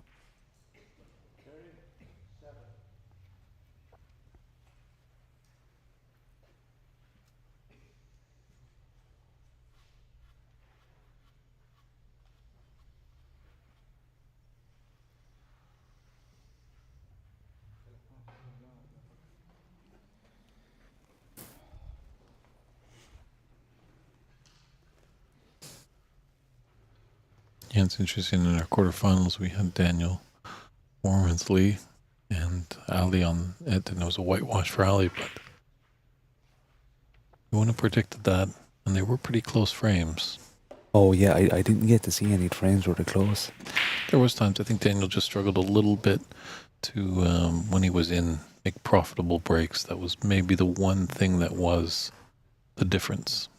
Yeah, like I was ref in the other match there, and any time I kind of looked over, Dan had missed the odd one, like, and I thought he'd be riding high because he told me he this morning got the email going to be going to the qualifiers in the for Sheffield. So he's after getting the spot to go try to get to the Crucible. Well, I'll be over there, so I told him you have to, get through the qualifiers, and you got to win the first round because I'll be making it over for when the second round goes until the final. Ah, very good, very good.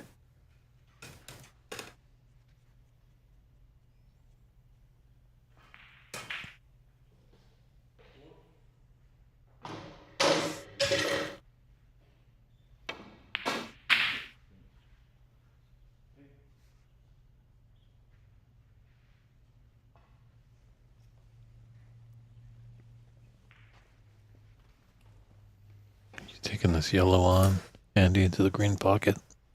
Oh, I don't know. That, like, up 8 points, like up a frame. Where's the white gonna go? Like the white might be going closer to the blue and the black. I like actually going in behind it and kicking it back down the table. That pop, put a bit of spin as well. 2. That's why I'm sitting here as well, isn't it? Sure.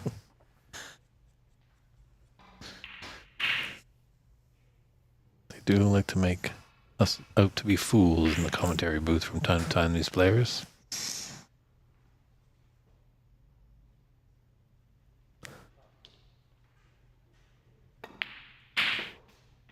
It's a great opportunity for Renat. 5. Yeah, he lost the white there a little bit. I think he needs the blue, but he would like to have just made sure that he was getting the brown, But this brown is not a gimme.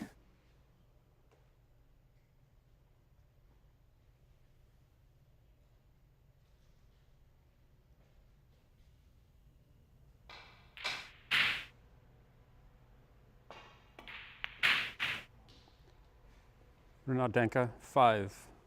Oh, what's the white gonna do? Oh, He's going to really annoy Rodney. That's what it's going to do. he's stuck as well. Oh my god.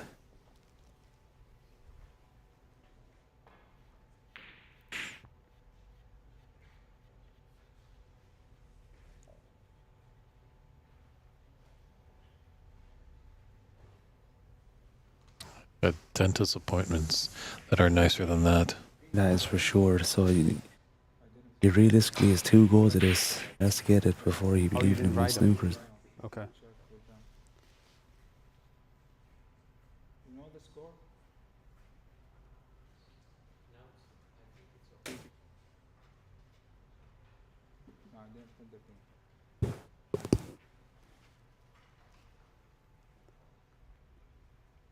Oh, it's 33-25 on the board there.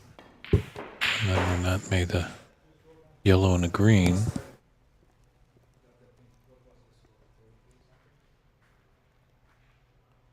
Yeah, I don't think there's an issue with the scores. I did. I don't think so either. Those crafty snooker players are always trying to get an advantage here or there. No, I'm sure that's not the case, but no, like sometimes it just happens. You know what I mean? That then, like, put a point or two either way is going to be massive. So it's still 5, but the question was if we counted the pink and the red. No, before, well, there was the last red and the pink.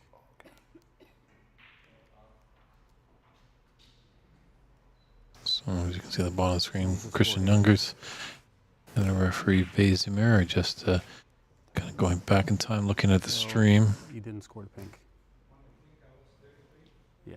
It's giving Rodney a little more time to relax his nerve. Think about it. So I guess a pink and black, or a pink and red was not marked. Can I just say something? Yeah. You, Ernest, you said at the start of this match, everyone, me and you, are responsible for our scores. Right. You can't be looking into the crowd here. You're responsible for your score. I knew you needed the brown. You shouldn't have to be looking for the crowd to help you. You're responsible for your score. I'm responsible for your score. That man there in the denim jacket.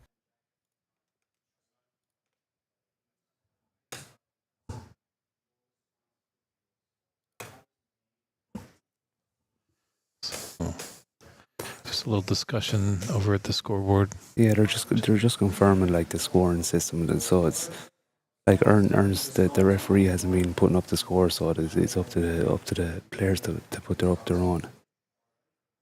Mm-hmm. No, it's all squared away anyway. They're good to go.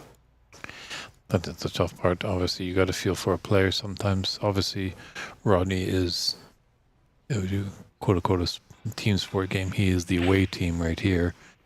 Renat might be having a little home field advantage.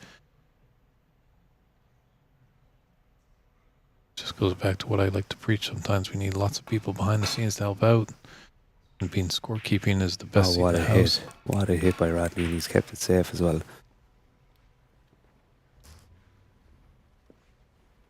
Maybe he has a tin clip on this, but the brown is huge because there's a good chance for a good snooker in behind that black as well and blue.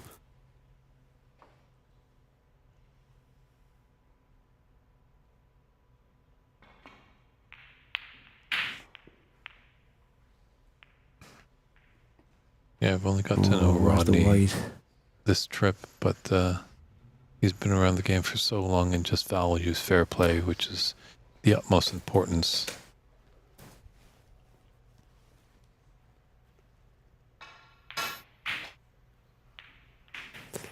As long as both players, they come to the agreement, it's almost like sometimes when there's non-officiating referees in a match, and if a colored ball goes on the wrong spot and players don't notice it until a few shots time, no real foul is done and they just leave it as it lies. 4. Good shot by Rodney. Now this is a shot that he could put Renat in trouble. Yeah, I think the issue was that he forgot to put up a red and a pink at the last red, and then Correct. it might have been someone in the crowd that told him to put it up, but Or he was, I think Renat was just a bit concerned, so he reached out to the crowd to ask if that was the possibility. And Rodney was arguing that at the beginning of the match, 9. they made a arrangement that each player keeps their own score, and that's what they have to stay true to. yeah. So Rodney's after fluking the blue, but he's left with a tricky pink here. See how tight he would have been behind the black. Like maybe he would actually prefer to keep the blue up.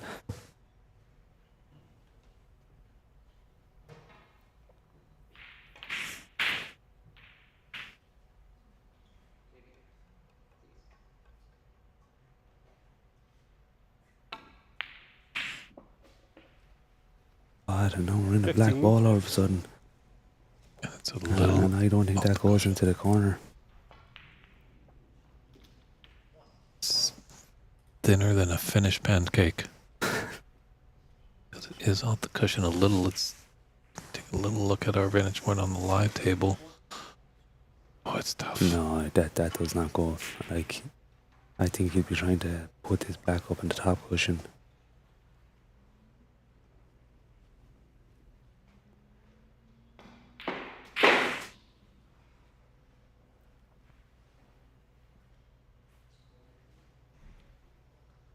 Yeah, this one's building up big. This is only the second frame, but coming down to a final black, it's always devastating to lose it on that last black, but thrilling if you're to take the frame on it.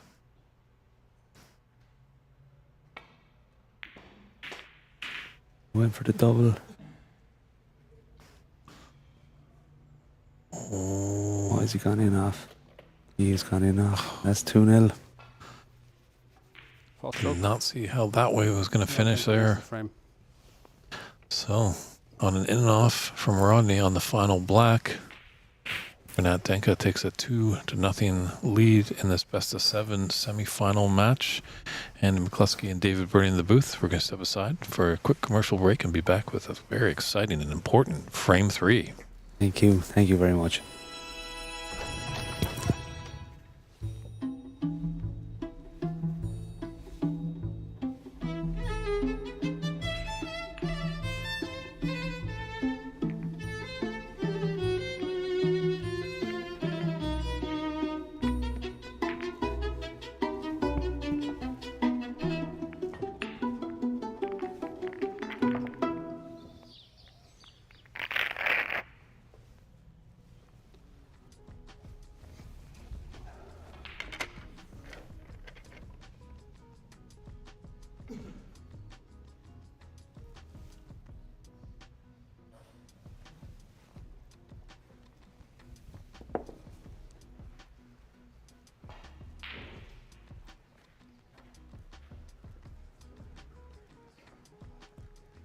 So the issue was that you.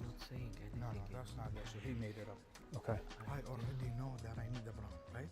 I played the brown. I missed it, right? I went with 5, which is yellow and green. I put 5, and I see, even if I make the brown, Get back in your chair. Either go to the bathroom or sit in your chair. There's no talking, no coaching. Go- go- no, it's not coach.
And we're back here with frame 3 of this exciting semi-final.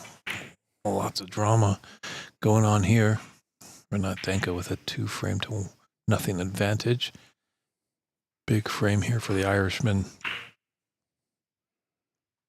Yeah, you almost feel like he's in a maybe kind of a must-win situation for Mr. Goggins.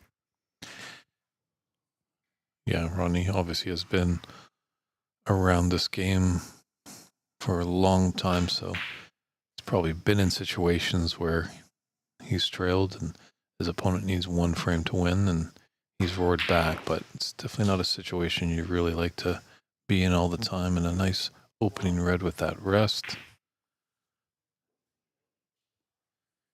And we'll see what he can make of it here. Few reds open.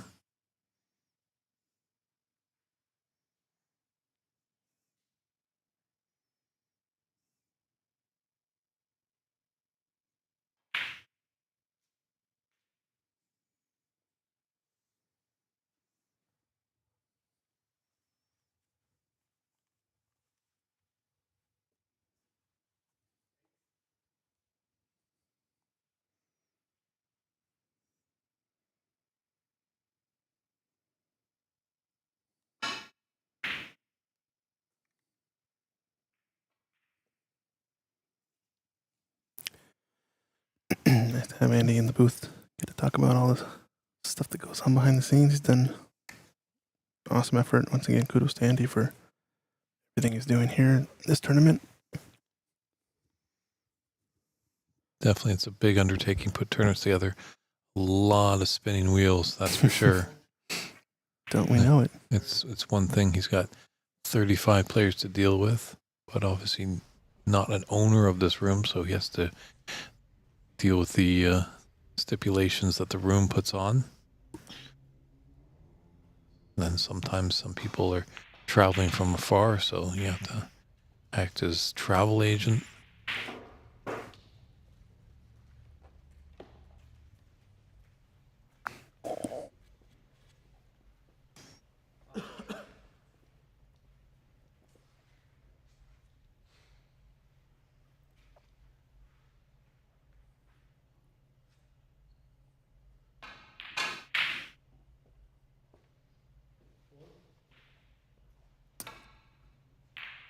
Looks like it's going to be now back to the safety battle.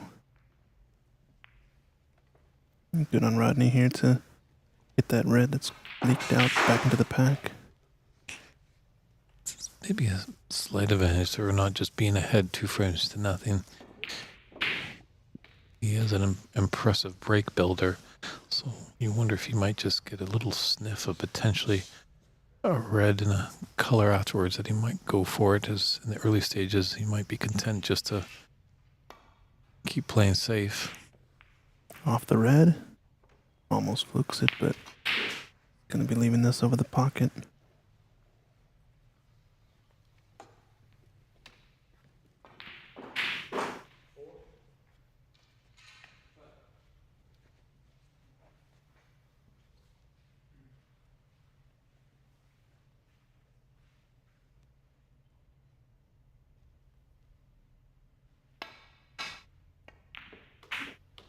No, it's played it One. perfectly. Nice little drag shot. Hold for the black. We have drama, ladies and gentlemen. This is going to be a good one, I think. Yeah, it's got a nice little angle. Also, you maybe can just cannon into that open red on the right to hold for that red that's closest to the top left corner.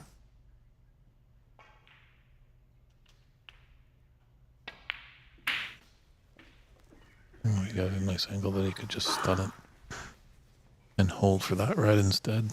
Yeah, it was just It's a little tough from our camera angles. needing to get just a bit high on this red so we can come off the top cushion.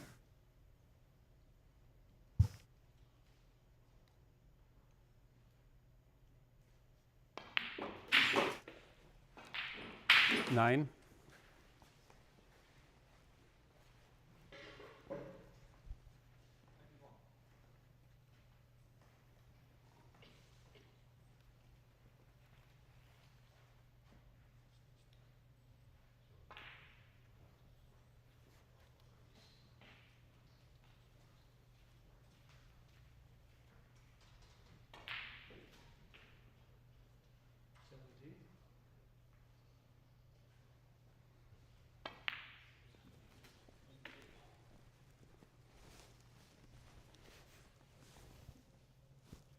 16. That black passes that red. The one that he's on goes in, but...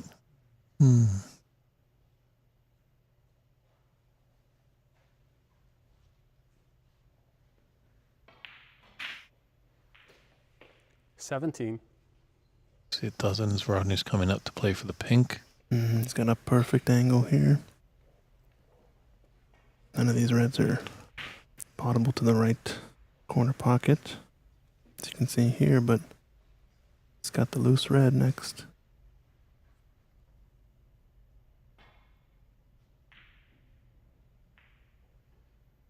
Oh, I kind of missed that a bit. Saw there he potted it into the thicker part of the pocket. 23. If you wanted to get straighter on this red. Still with his cue ball covering that pink spot. Pink goes the highest point value available. In this case, it's the blue, so coming off this red, it's not a problem.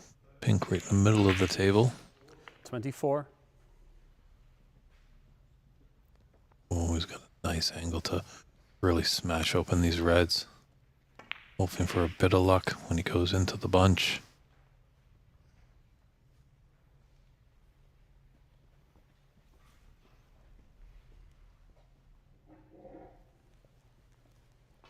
It's not taking it on.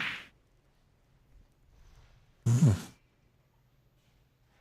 you guys are watching the second TV table as well, that one's starting to get a little closer. 2-1 up, and the frame score is Ali Alabaidli, but David Morris coming back in this one, 47-9 in this current frame, try to tie it up at 2-2.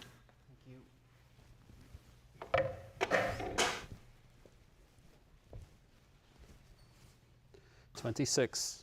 Oh, he's got down for a red, but boy, is this difficult.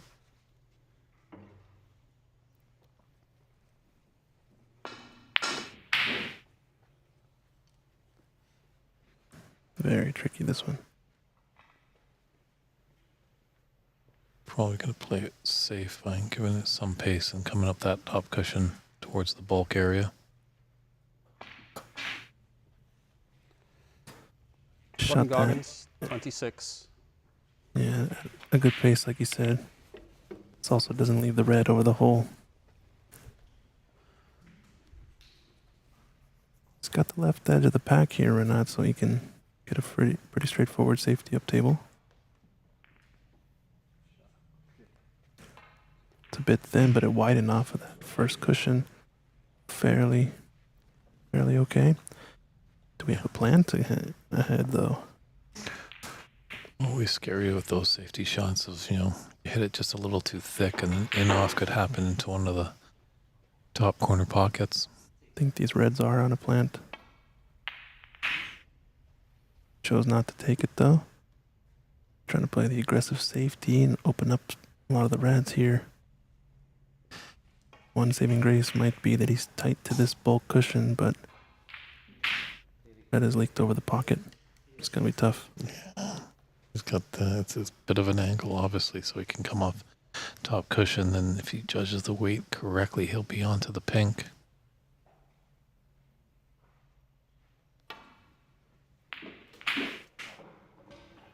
One. A little bit short. It's kind of a weird shot, that one. You almost want to hit it less pace to get to bounce better off of that cushion since you're putting so much topspin. Topspin ends up kind of killing the pace off of the ball after it immediately hits the top cushion. With brown not being on its spot, he does have a bigger area to go in and out of bulk with this pink. True. Pink spot is blocked, so it will be respotting on the black.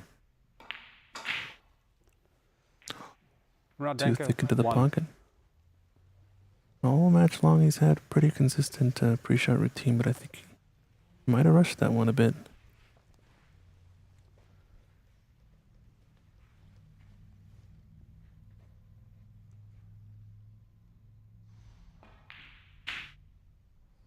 Left the potable red into the right middle, but he's so straight in this shot. He's gonna have to pinch the pocket a bit, I think, to avoid following it in off into the corner, into the middle. So as a result, just gonna pass it up. Tables are playing tough. Gotta be patient.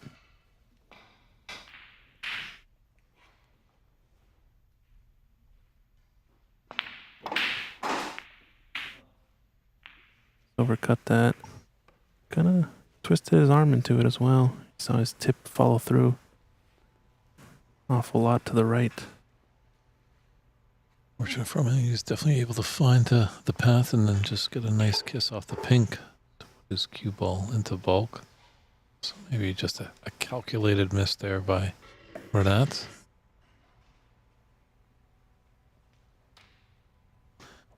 Obviously, Rodney has the advantage in this frame, leading by 34 points to nothing.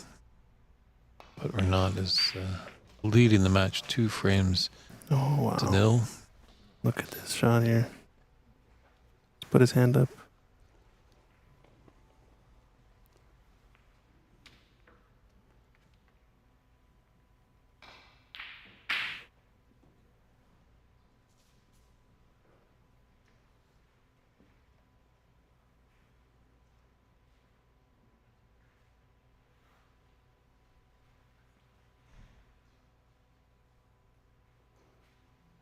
Yeah, this is a big escape here. Just how those reds are spaced out there and with the pink on the middle of the table. And make sure everything is safe. He's trying to tap this right red down the right cushion. It's a good shot. It's left a few reds doubled up, I believe. It's actually pretty close.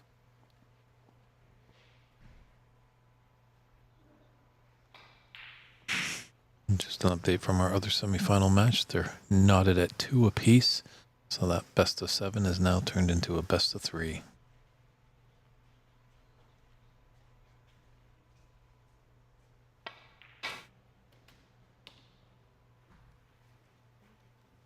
One.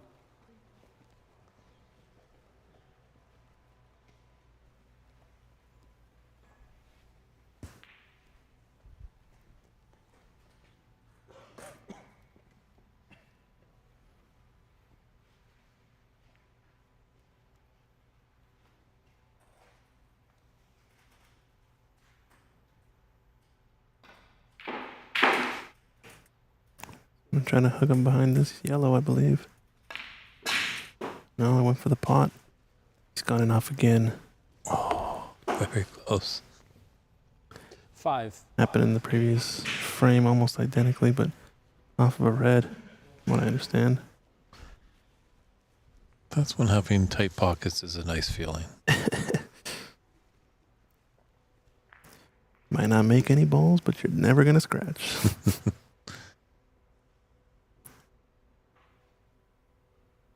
It's going to be shooting down onto this ball, so it's going to require some good cueing.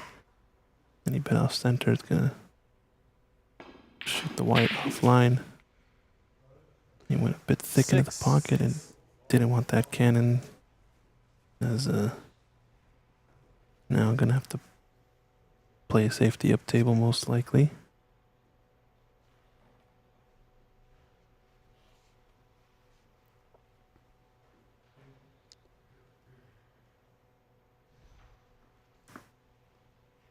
Black's not potable. Pink ball. Pink elected. Gonna rub off the right side of it. Try to get it behind the blue. 2 cushions. Maybe the other side. Rodney 1 Goggins, cushion. 6. I think a bit thinner contact was in order there.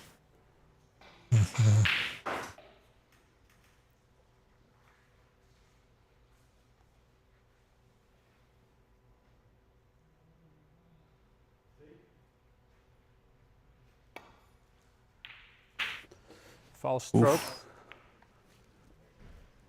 Rodney Goggins, 4.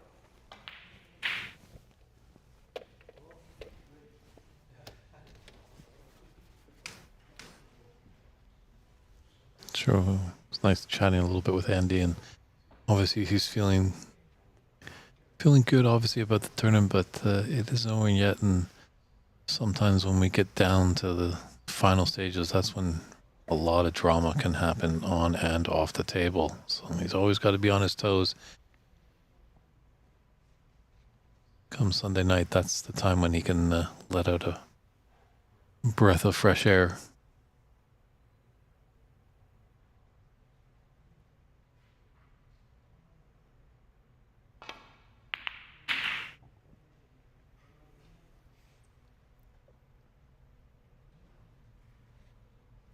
Did you get 4 for the foul? I did. Okay. Yeah, thank you. The brown is covered up. Yeah, there might be a little pathway. Is there a bit of the red that Renat can cut that in the left middle? It's thin. If he's missing it, he's going to leave his red down at the top end.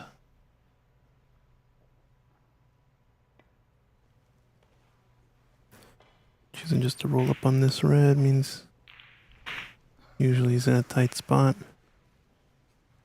It's time for Rodney to put his foot on the gas. Maybe sense a weakness, or gonna keep putting defensive pressure on.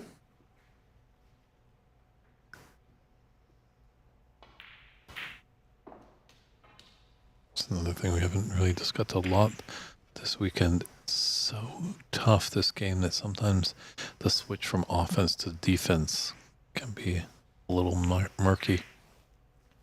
This looks pretty decent.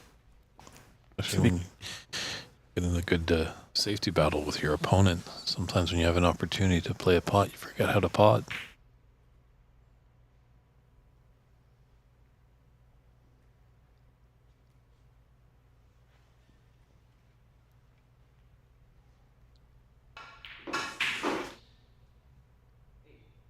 So 44-1 for Rodney Goggins.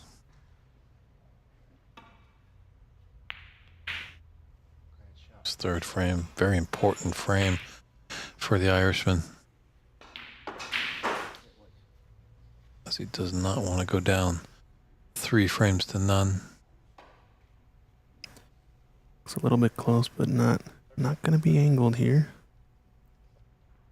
Did have excellent length on that ball with the white.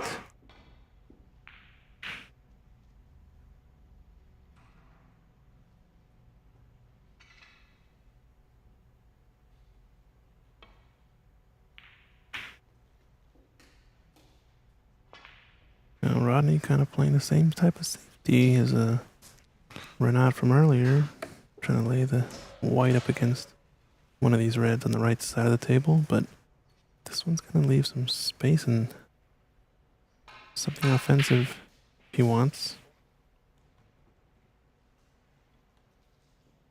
Not sure the reward here, though. Not an easy color to play for next. Oh, he's trying to zip this cue ball. He's gotten a lot out of it, too. Sure, he really had to make his opportunity for a color there. So putting that extra bit of power on there makes the pot a bit more difficult, but he was successful and got a nice angle on this yellow to come back down table.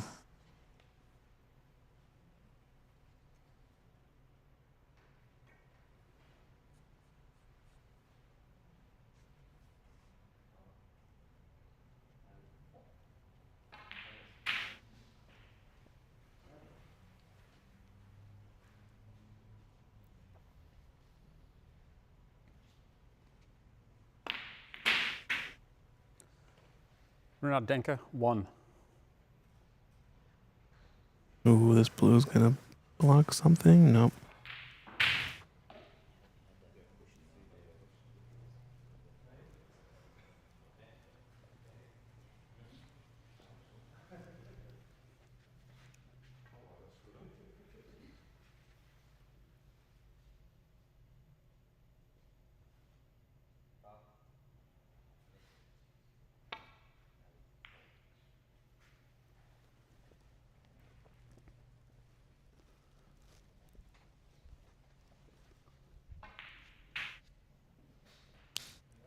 I think there's a path for that red into the top left, but once again, where's the reward after that red?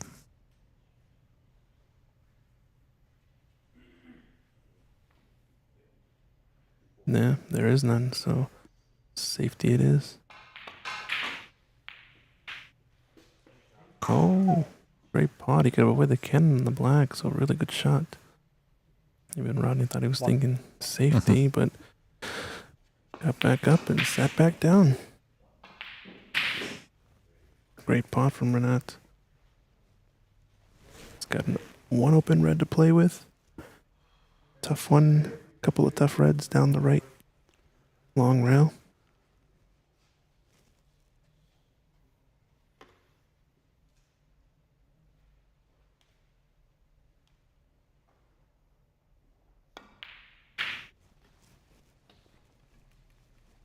Good shot.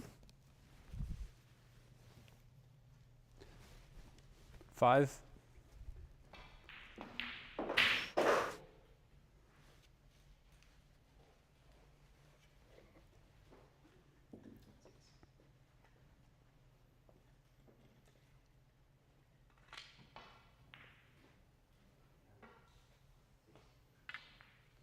You can see one of our sponsors for the tournament, Hydrate. Rodney sporting a bottle of it for his match.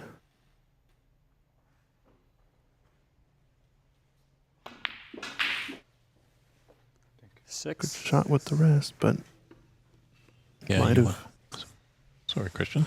drifted far for the blue. Excuse me. Just stating, yeah, if you want to need some help getting your brand out there, reach out to us. There's always great sponsorship abilities with these snooker tournaments.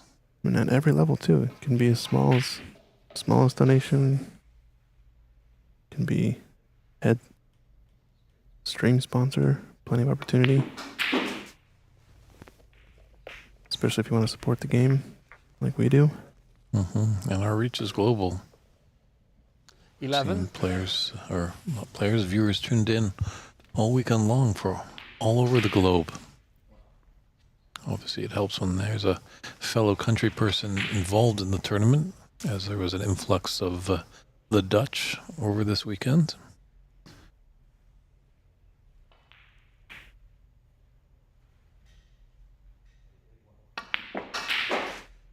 Tough shot. He needed to hit it pretty hard there, but maybe pinch the pocket a bit to the right so you can sort of stun to get in line with the black and then let the Blue ball.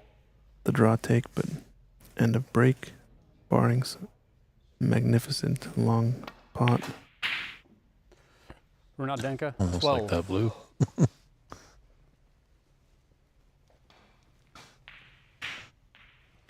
Oh, for Renat, not bad. Yeah, slowly crawling him back into this third frame. Only 30-point difference and 51 on the table. Keeps him in it, preventing Rodney from getting another few double-digit breaks to try to close out the frame with reds on the table, but here's a mistake maybe from Rodney. Needs the white to run behind the yellow. It's at least lined up kind of awkward. Nothing offensive here, I don't think. Maybe, though, chance for an attacking safety. Try to screw off this red and open up the reds that are on the right side of the table. If you can get behind blue. Yeah, he's cannon into that red. So now 2 reds out in the open. Nice attacking save. True. Looks like he does have the snooker. It's a smart shot there. I think you could also hear Rodney saying, good shot.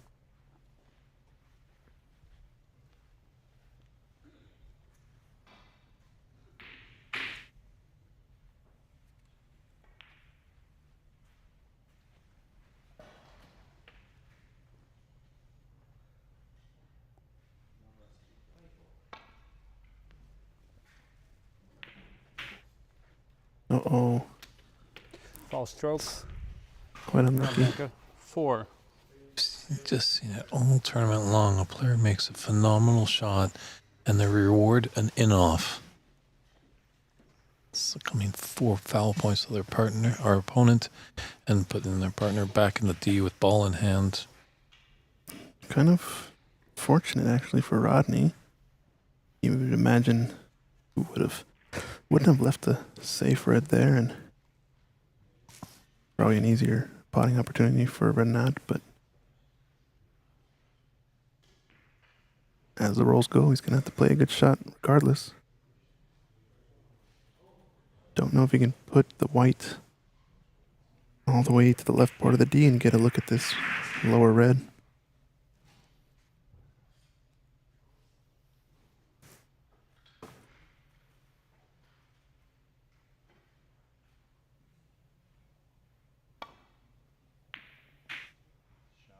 Choosing to open up the second red. The third red, excuse me, and this is gonna glide in behind the blue-green. Second reward. Yeah, millimeters just almost got a nice flick on that yellow just to go on the other side of the blue, but still this is no fun for Rodney. You can see cueing over that blue ball, only going to hit the top of the white. Got to be mindful that it doesn't want to put any unwanted side on it. Tricky, tricky. It's good contact. It's got a decent cue ball, so nice shot to not leave anything easy. Really not leave anything at all, I don't think.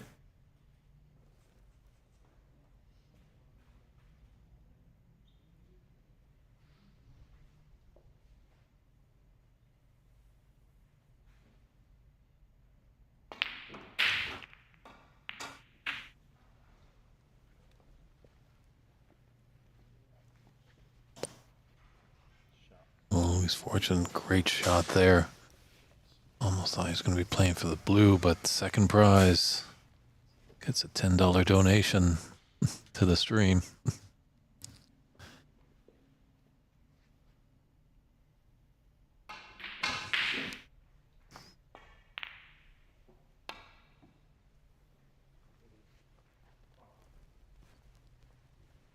Oh, very nice try there. Renat Denkha, 4. Yeah, I think Renat's going to be happy to just rest in his chair and just see what Rodney can do with this.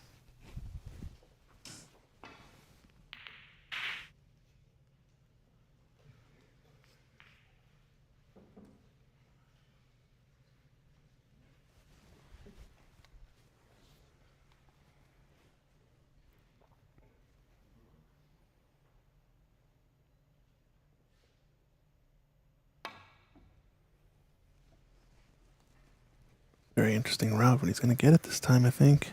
Really good shot. Nice escape from Rodney using the running right-hand side. Catch the 2 cushions and get a nice line to go 4 cushions into that red. It's going to leave a shot, though.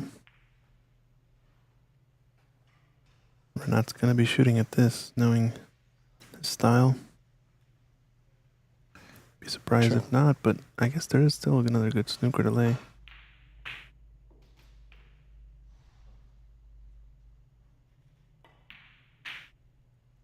Ooh, is it there?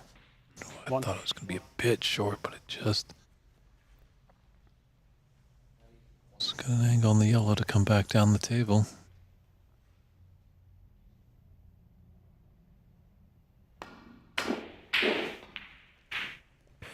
It's coming around the rails there instead of just following it in.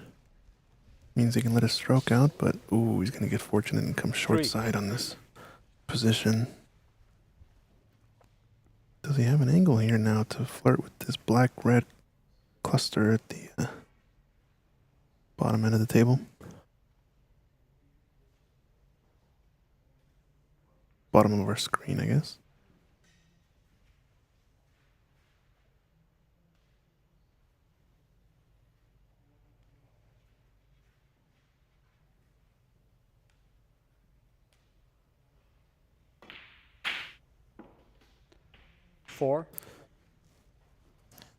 Might just roll up real tight to Yep. this black. Nice thing is the black's going to be stopped by the red, so take that into account.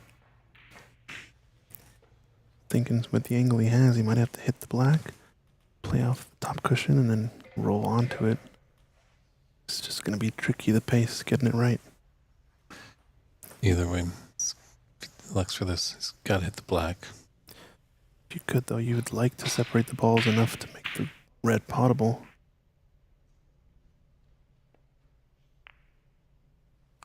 Renat Denkha, 4.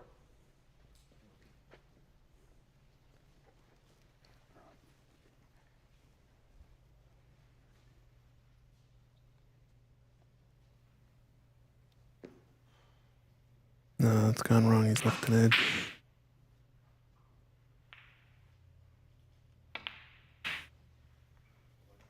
Oh, Rodney's got a tight one. Needs it to hold. Snooker is there. Touching ball.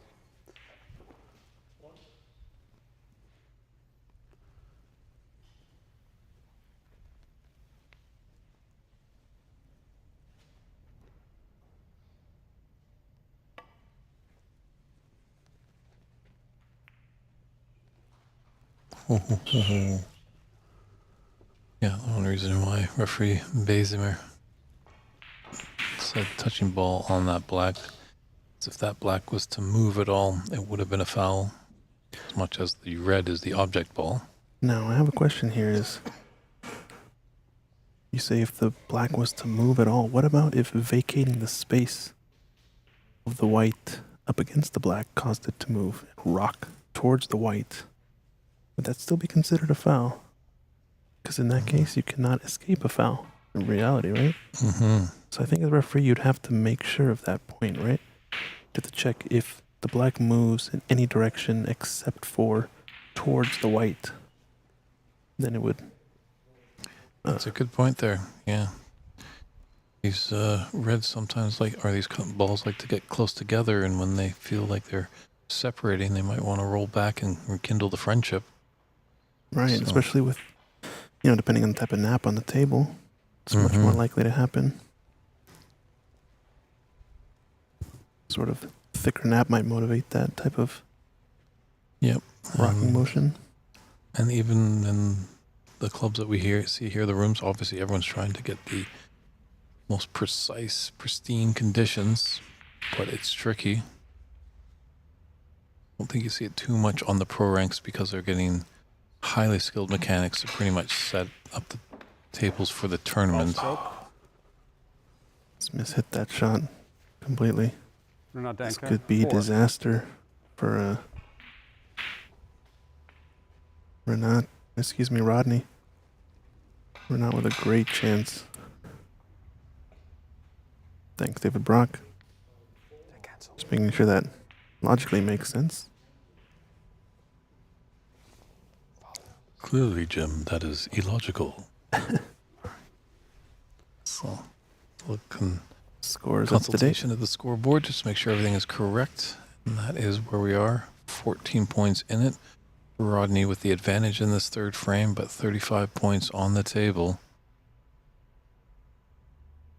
Yeah, it's pretty straightforward.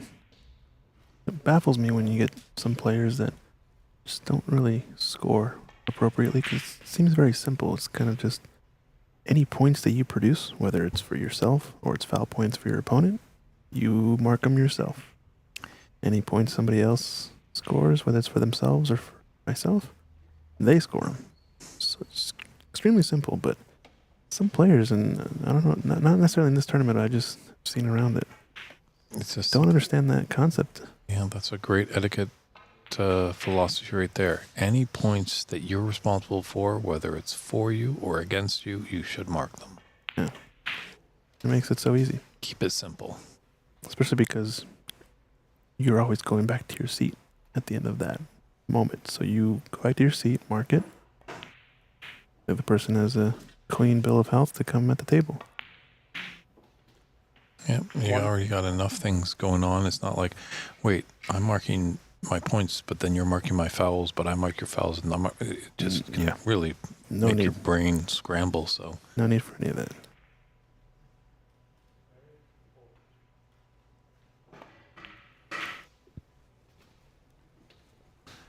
Definitely would be a big steal for Renat if he's able to take it. 3. Balls are all out there. Does he need the pink though? He will need that pink. It's not in the best position, and black's kind of in a tough position as well. They're not in ideal, but they're not in terrible positions. Yeah, pink is required for the win, not the black. So really it's going to be all about keeping a tidy cue ball amongst these shots. Oh, lost it there. Just didn't 5. strike through it. I think he might have been a little bit possessed by trying to really pot that ball clean. This looks close. They're looking at the line, both players. It's kind of where Rodney's sitting, that line, and he's not Definitely getting looks down. really close on our end. Might just be able to clip it in. It's like, can he overcut it? Probably yes, but you get enough to cut it in. Oh, and it's there. But watch out, cue ball. 9. Just shows how deceiving these pictures on the computer and television screens can be. Still in a weird one.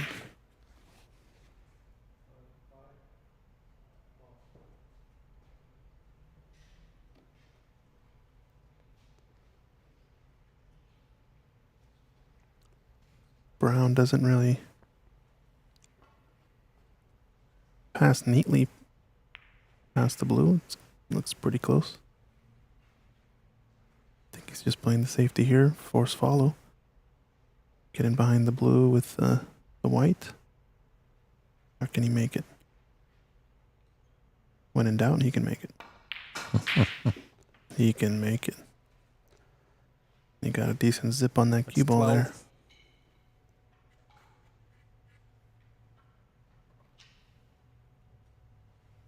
Now I was just looking at how can he get on this pink. Wants to be at least parallel with it. So he can 17. reach over the table with his right-handedness, and this is perfect. All he needs is this pink. This is his frame ball to increase his advantage to 3 frames to none. What a steal here for the man from Chicago, Renat Denkha.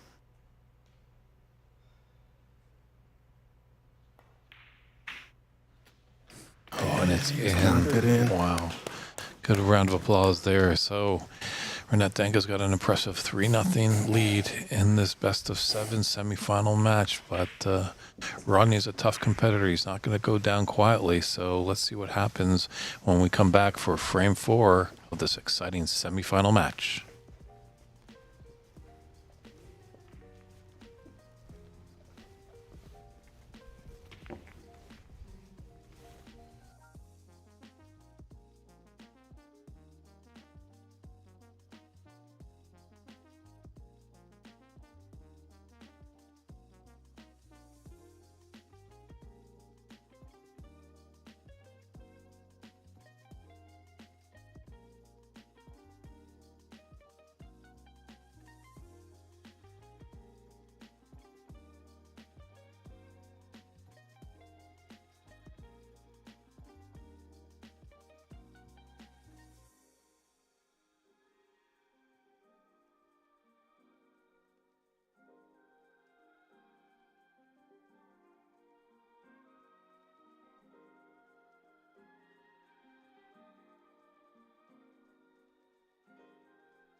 It's a break.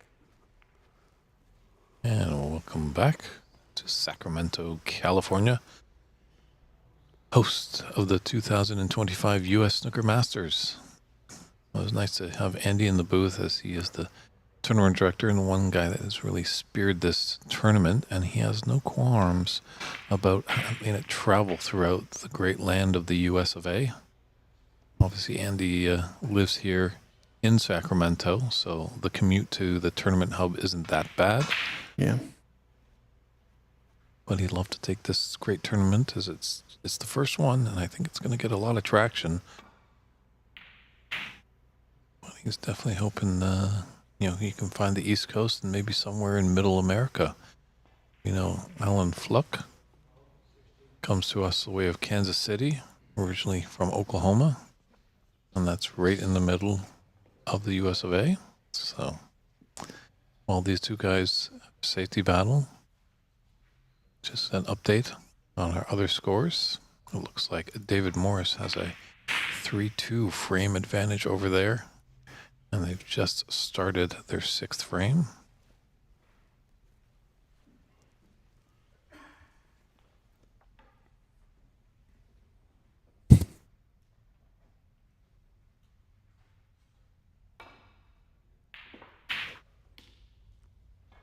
Oh, that's a great long pot there by Renat.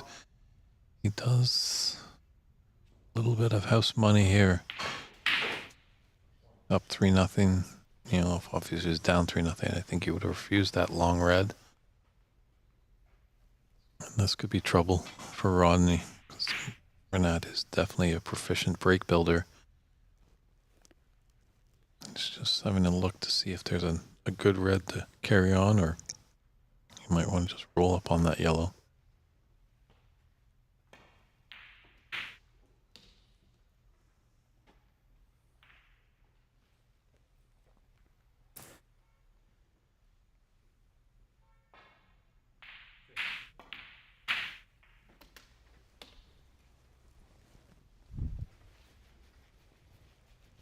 It's a good shot. I think he might have 3. wanted to roll a little bit more, just to maybe have a different red option, but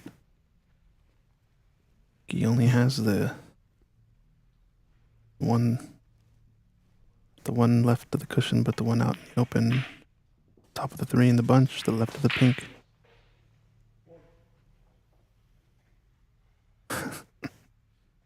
I like this. This is a good bet to place.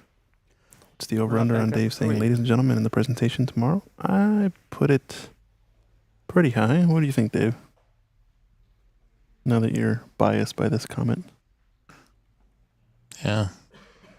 You've jinxed it there, because I'm going to say 100% now. now I'm taking side bets. So, if anyone wants to get 6, just, slip me a cool 50 and we'll see if we can help you out on that. A cool 50, that's it? Okay.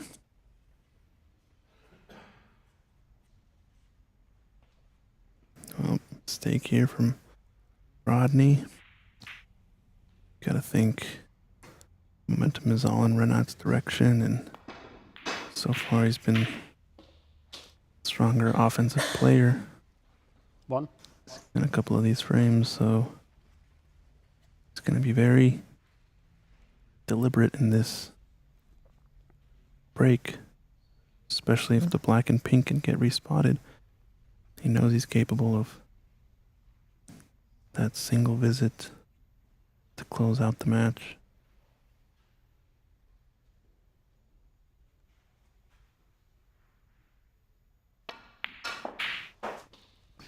Yeah, it's definitely nice to see SI147 having a little fun in the chat, but just going to take a guess 8. here. Maybe what's the over-under on a Sargon-Isaac match? In general? Yeah. I don't know. 9. Over under that it'll be more than 3 hours at 1 a.m. in the morning last night. Probably pretty over if I had to pick. Not that I'm talking from experience or anything, but One thing that I wouldn't have picked, obviously, is our quarterfinals that was on the TV table was a whitewash, and we're on the verge of a whitewash here, and that I did not see. right. I think last night as the Sweet 16 14. started, Andy was definitely feeling, no offense to all the other players, but like this is like where we get serious. Right. And to see whitewashes happen, they just don't happen all the time. It's quite surprising. Renat Denkha, 14. Big miss from Renat.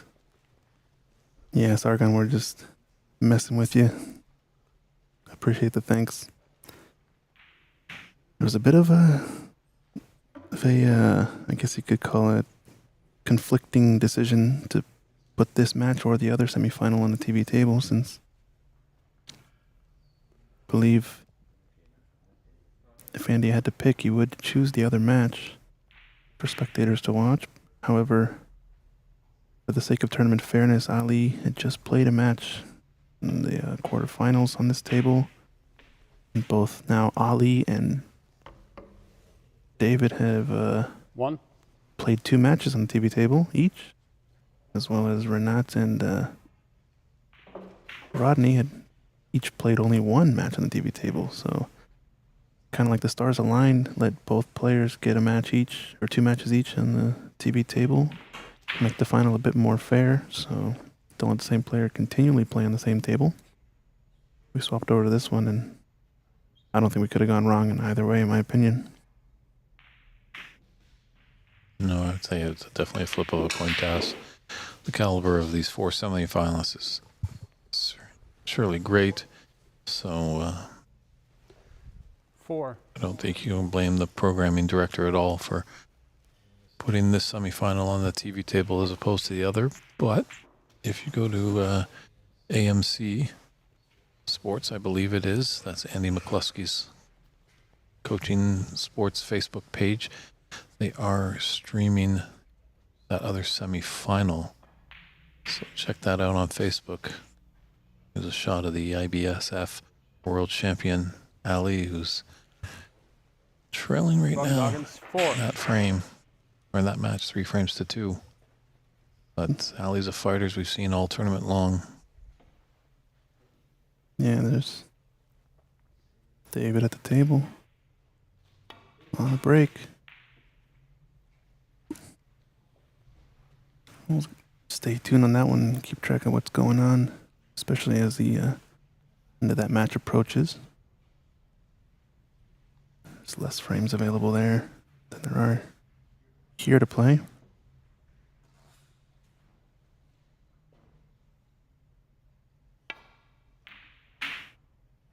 That's a good shot, good white. Doesn't want to cannon the blue. Nicely done. It's a great shot. Tricky maneuvering the white there, coming in steep underneath the black, but 2 cushions and missing the blue.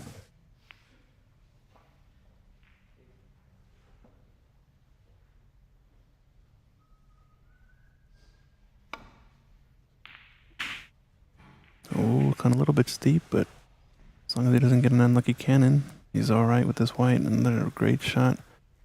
Kind of the same concept as the previous one, but just on the right side of the stack. Yeah, I think his heart was in his throat there. That was very close to an in-off. I think Rodney's going to be patient here. He's going to use the right red and probably double it, but the double kiss is quite close, so it's going to need to work the cue ball with a bit of side spin.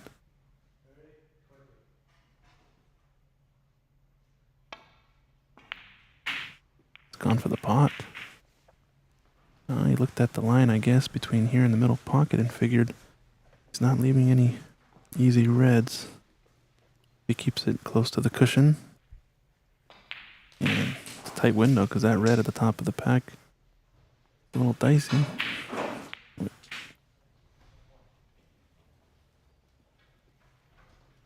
This is going to leave a shot to the right middle, but it's pretty thin. Patience of Rodney tells me early in the match he probably passes this up.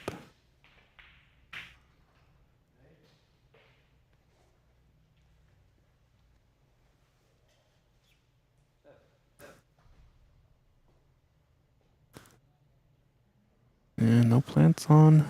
4 reds in the line don't really go into the left pocket.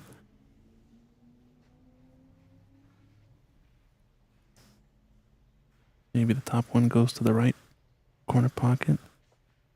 He's in a bit of a spot here. It's gonna have to be going for this, it looks like. Or no, is he screwing back off of this red closest to the white? Yeah. Ooh, off one cushion behind black. Great shot.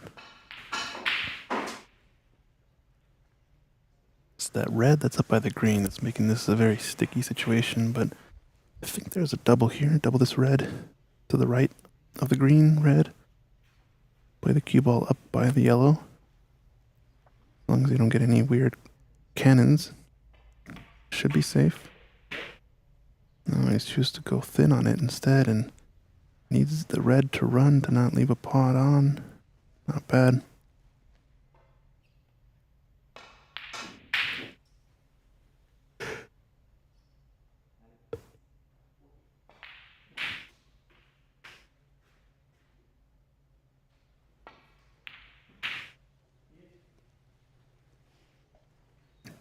Red's gonna get close to the pocket, but good cue ball.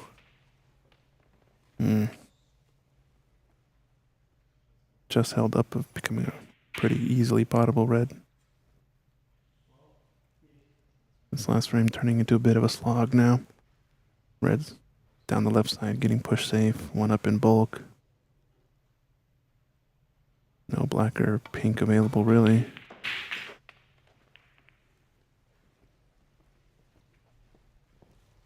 Oh, very nice containing safety there. Didn't see his pathway back to bulk.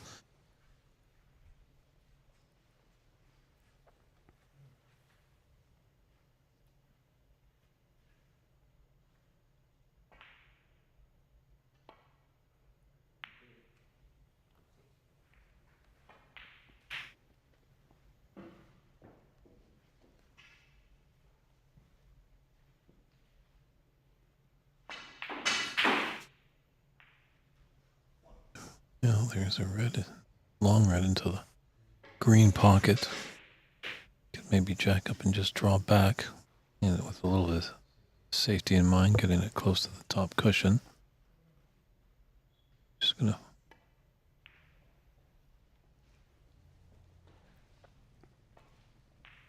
And it might have just been a bit too dangerous of a shot for him. Obviously easy for us, Christians and I, in the booth. I think a lot of shots are good, but it's a lot tougher when you're at the table. Oh yeah, definitely might not be last frame. Never alluded to that. What do you mean? All I'm saying is this match has much more in it than the other match. The other match is 2 frames away from being over at the most. This one has plenty of runway, especially if Rodney's going to make the comeback here. Renat Denkha, 4.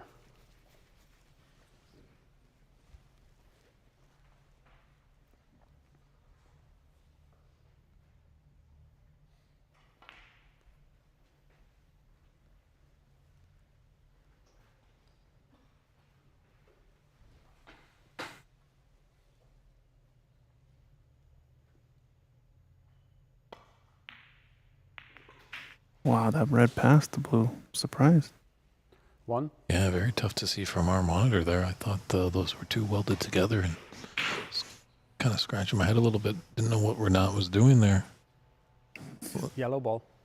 This Ken has been pretty unlucky to not end up on a even good look at the black, so another safety. I think we're in for a long frame here, folks. Renat Denkha, Maybe 1. not. Yep, we are. Barring some big breakup or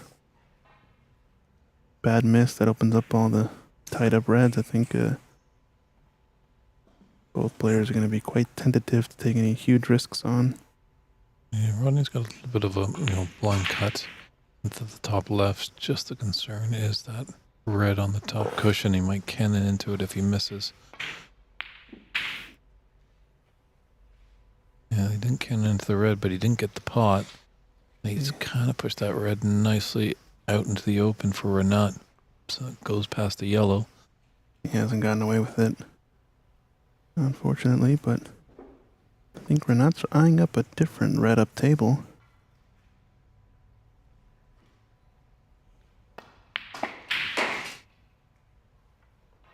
Figured he'd get on the black here and respot it. Might be Sure. more dangerous run and break. I He's store. definitely got some reds down there. If you can get the black on the spot, he can dance around there. There's easily potentially 32 points that they can add. Already leading by 16 or 18, I should say. That'll just increase his advantage and help him get into tomorrow's final that is scheduled for 11 a.m. Pacific time.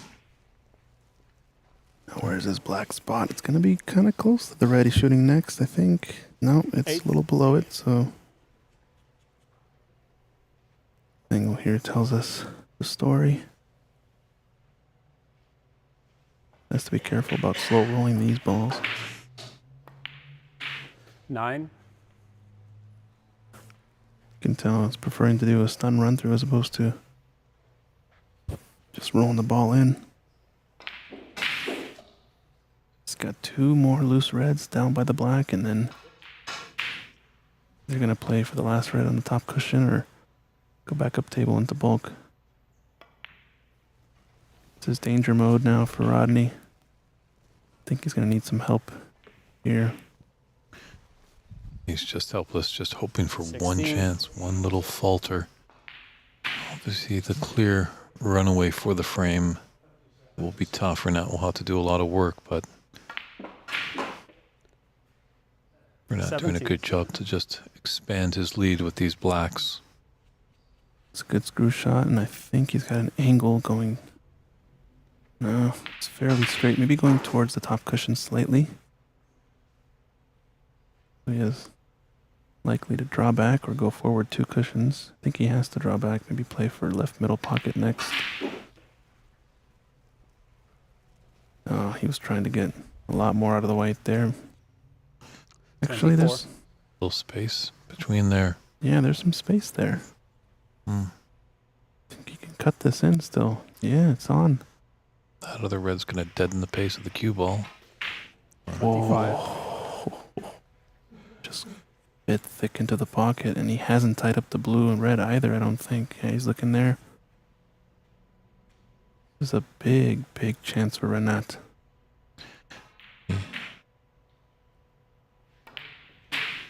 Oh, Oh my what a gosh. fluke that was. He just puts his 42. head in his hands. We all like to win, but we do like to win by ability, not by flukes. 33. Brutal. Brutal for Rodney there.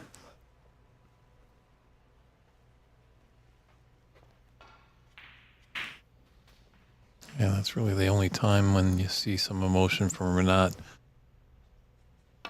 Unless he's off the table. Always got a big smile on his face. He's in the room, but that goes to a straight face when he's at the table as he's a fierce competitor. 35.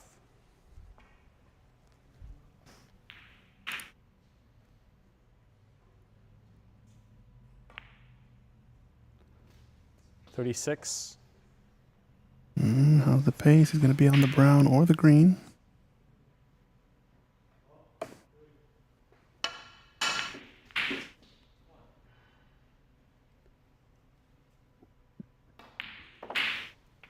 Yeah, played that well. Good stun shot, played across. 39. 39 break.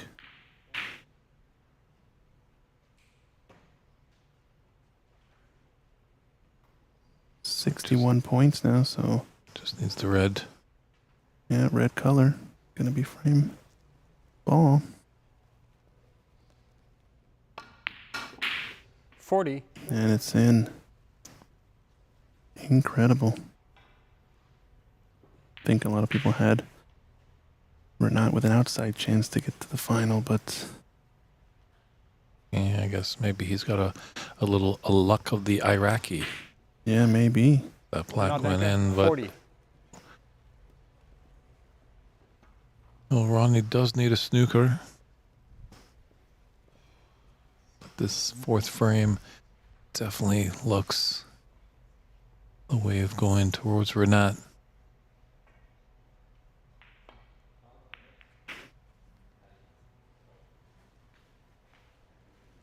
Still has some work to do, but I think player of his caliber has got to feel pretty comfortable here. Gotta be careful with shots like that, though. Yeah, you just don't want to give the points to your opponent there, make him earn it. So that Yeah. in-off would have been catastrophic for Renat. 40.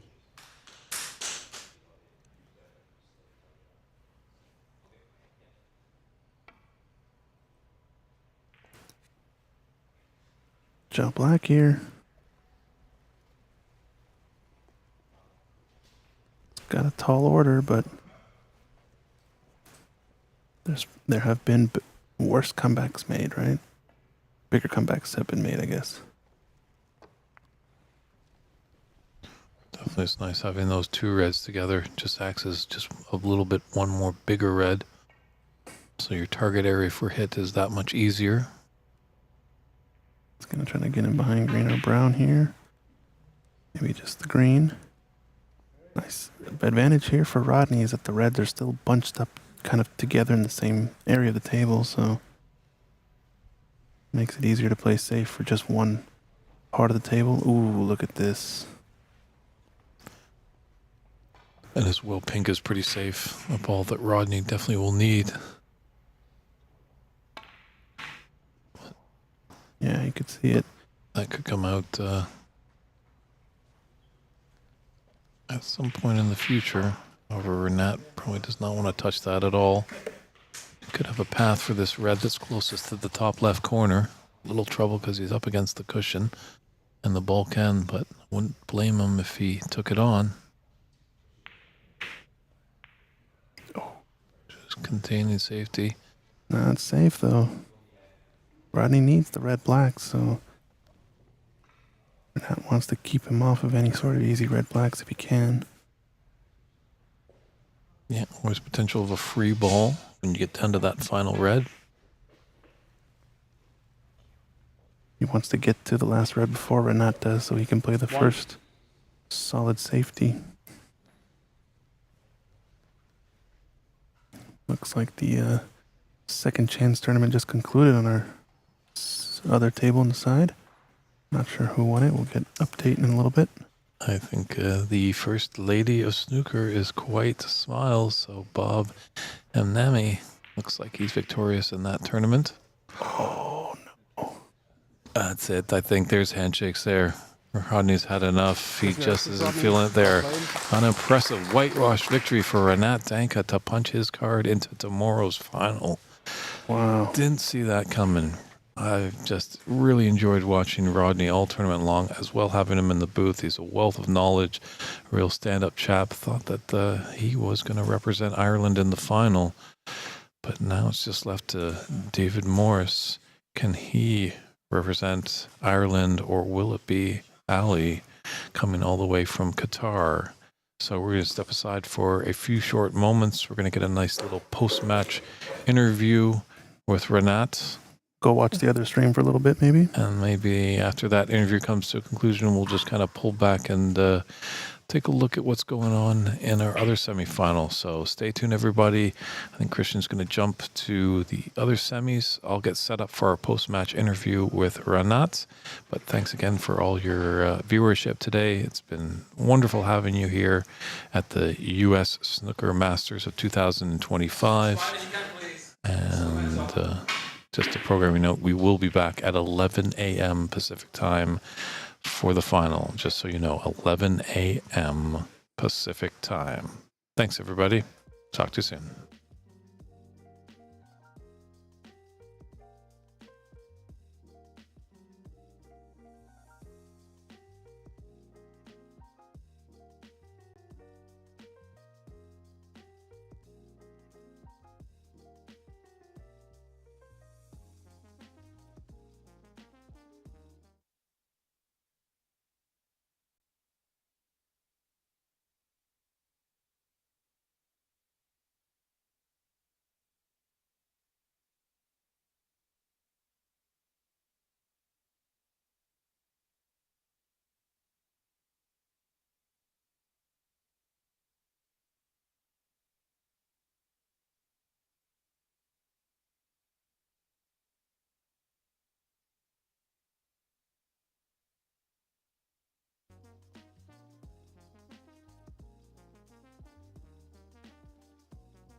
Welcome back, everybody, to the 2025 U.S. Snooker Masters. We're here fresh off his semifinal victory.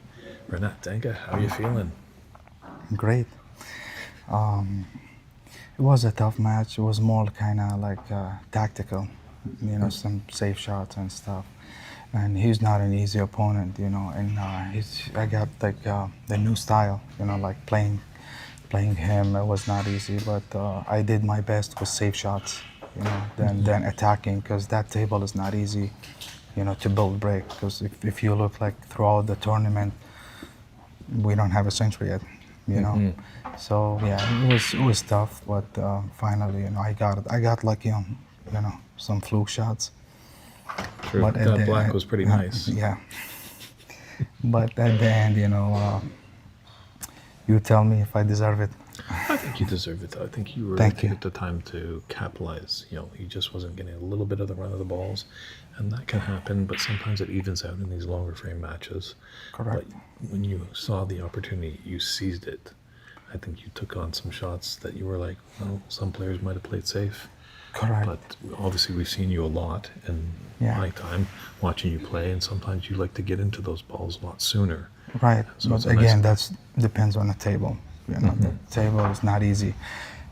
Maybe to the, you know, audience or whoever is looking, you know, online, it's not easy. You know, it's hard to make breaks. So there's like kind of intimidation Fair from enough. the table to the player. True. So Yeah. we won't keep you too long because you know you want to get a good night's sleep because you're in the final Yeah. of this first inaugural U.S. Snooker Championship. One question for you, though. This tournament is predominantly filled with more facial hair people than non-facial hair.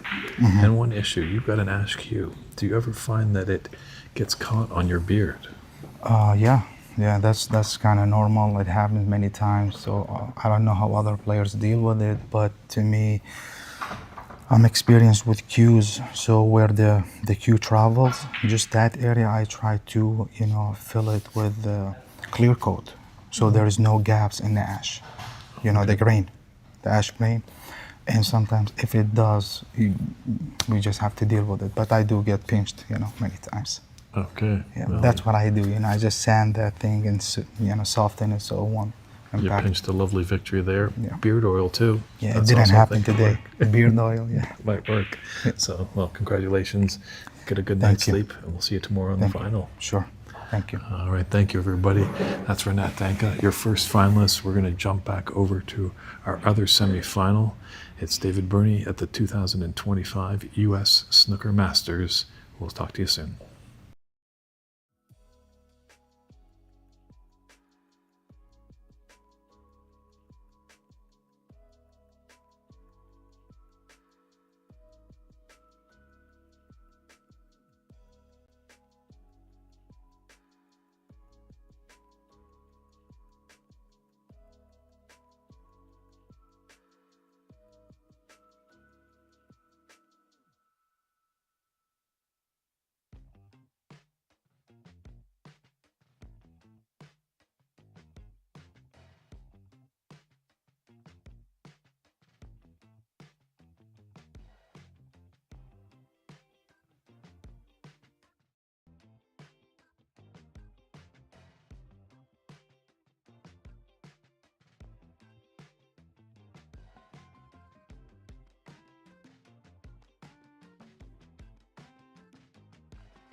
Frame 7.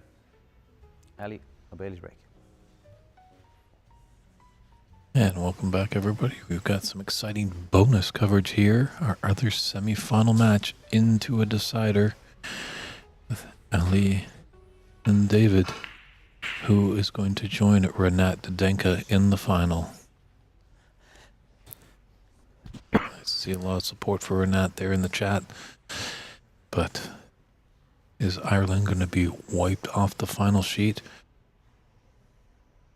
Yeah, it's a tough one.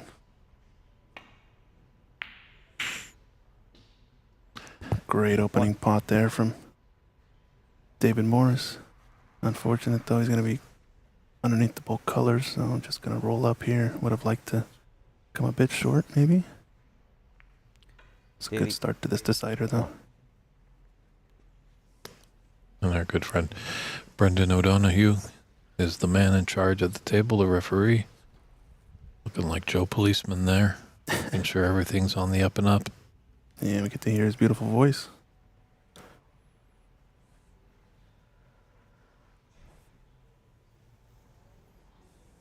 This has been quite the match indeed. So definitely this table is a table and then some away from us distance, and it's a little bit flatter, so obviously some of the angles are going to be a little bit tricky for us to predict.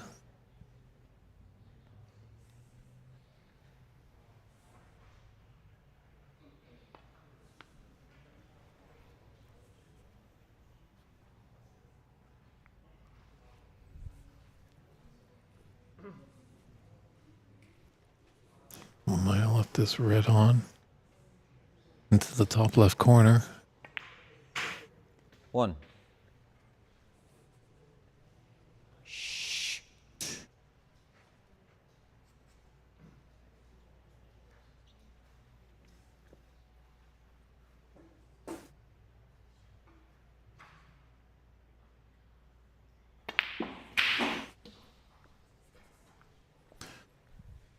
Yeah, a lot of the time the pro players, when they're in deciders, they just want that one chance. Kind of in the amateur world, it's maybe a few chances, but David, a former pro, furthest he got was the quarterfinals of a UK championship back in 2012. Third ranked player in Ireland, taking on the IBSF current world champion. So both these players do know their way around the table, so maybe just one chance is all they need. 16.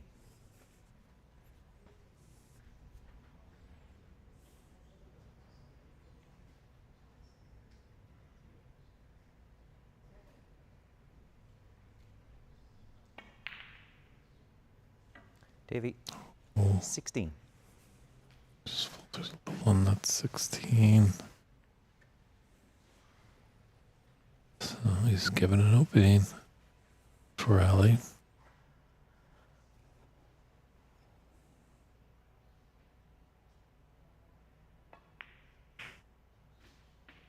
One. Both players kind of going for it on the early onset.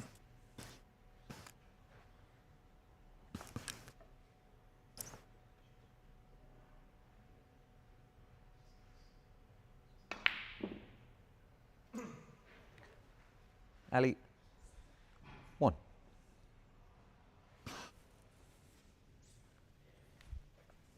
But sometimes you do have to capitalize on those mistakes. 1. Just fixing our camera angle there, get a little bit better vantage point, but apologies for the flatter view, but at least we get to watch this decider.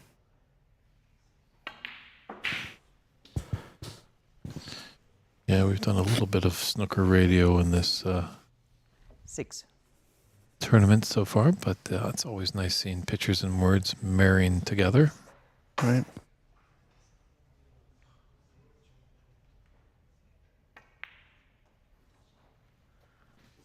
David Morris is looking pretty strong here. He's playing for blue, maybe. Davey, 7.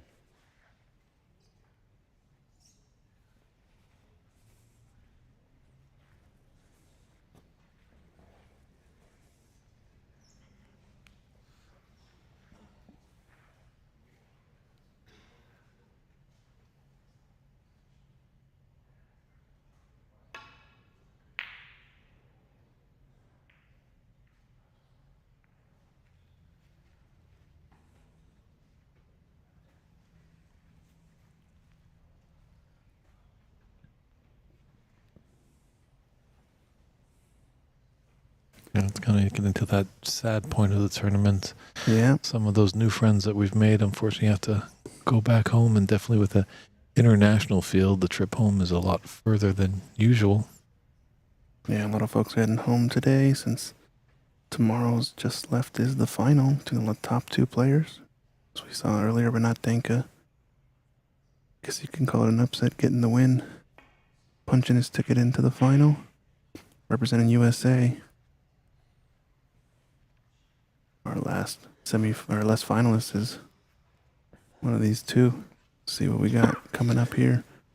It's a good shot from David Morris, a nice attacking safety. He's lined up the blue, pink, and red. This red over the pocket's going to be tough to play safe on. I think Ali's feeling the heat a little bit. You saw him ruffle his shirt a bit.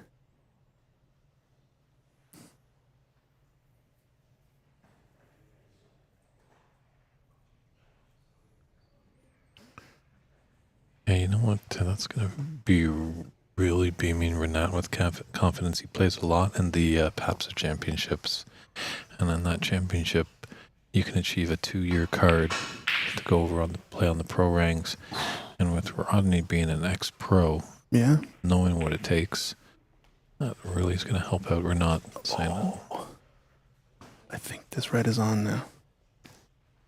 But as Renat and I were talking in the post-match interview, he was like, it's very tough. These tables are very tough to really score heavily, as there hasn't been a century yet in the tournament. But we do still have this frame and potentially have 9 more tomorrow in the final.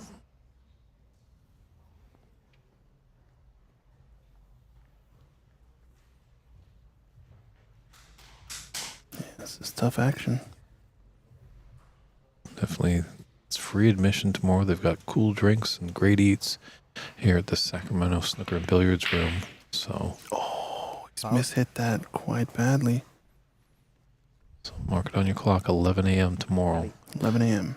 Pacific time is when the final will commence. We will have a scheduled event over on the Ox Billiards YouTube page too, so check us out. Drop us a like, subscribe, share out the stream. This is a decider for the last finalist to be added. That one just rattled in the jaws and didn't find home in the bottom of the pocket, and it's popped out. Relatively easy one for David here.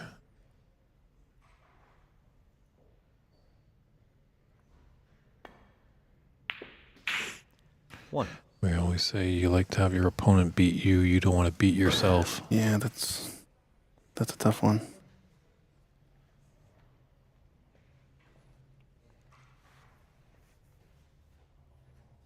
As well, we have a bit of time. I'm not sure if he's tuning in, but do want to wish a happy birthday to Brett McDermott.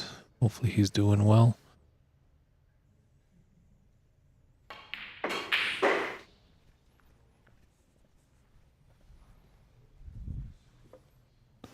Three. Kind of looks like a lineup a little bit with those reds. It's obviously tough from our vantage point here. Need some of those sky cams to fly through the room or something. Just on a wire, right? Yeah. NFL style. Mm-hmm.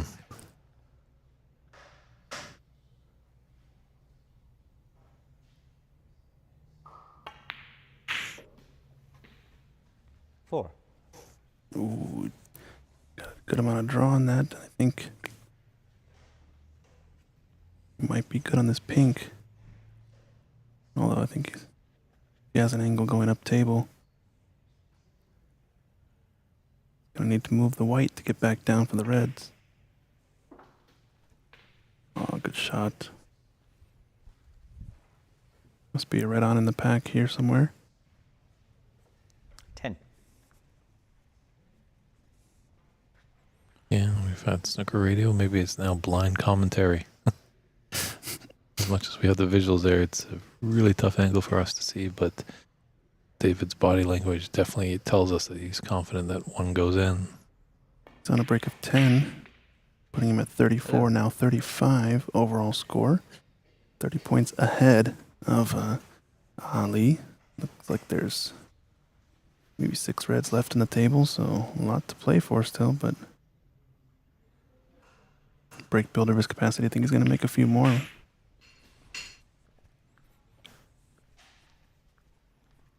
Yeah, he's looking strong here. Maybe the bottommost red passes to the left corner. Maybe the middle, maybe the top. Just trying to pick and choose 70. which one he likes.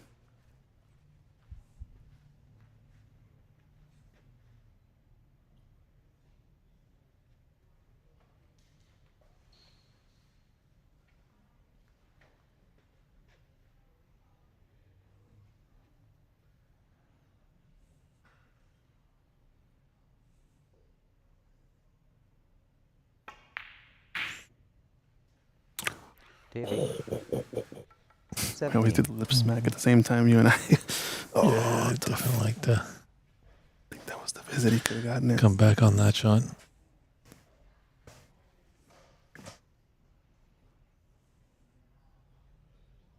Ali with the chance now. Tough one down the cushion. It rattles. Uh-oh.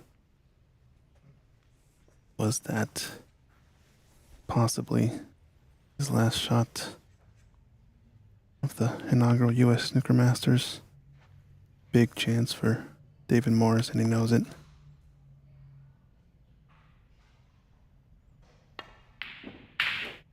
Oh, thick to the pocket.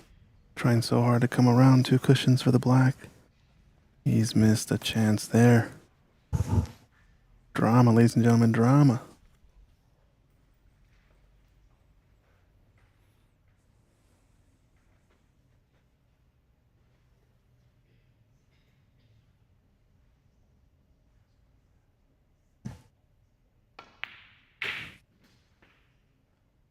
One. Good pot for Ali, but as he hooked himself on the blue. Oh man, look at it. His body language says it all. Wow. Gonna have to take a bold color now, and he'll be disgusted with himself there. Knew that was a great opportunity after a big miss from David Morris.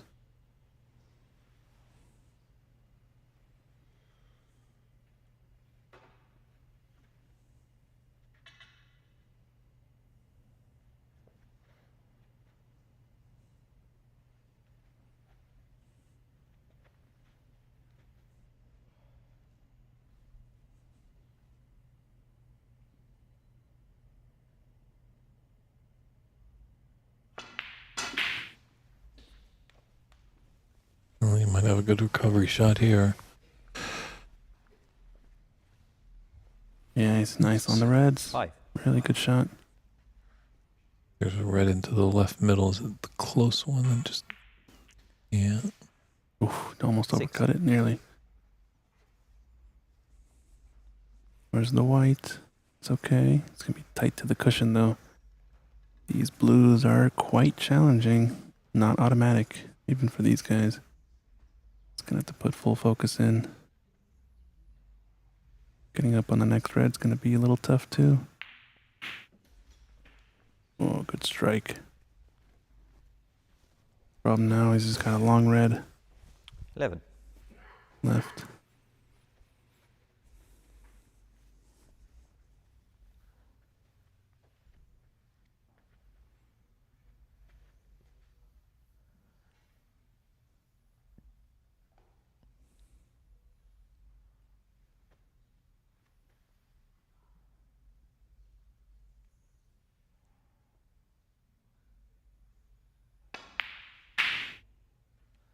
Ali. Overcuts it.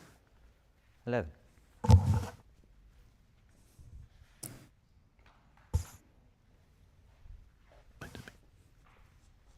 He's left it on.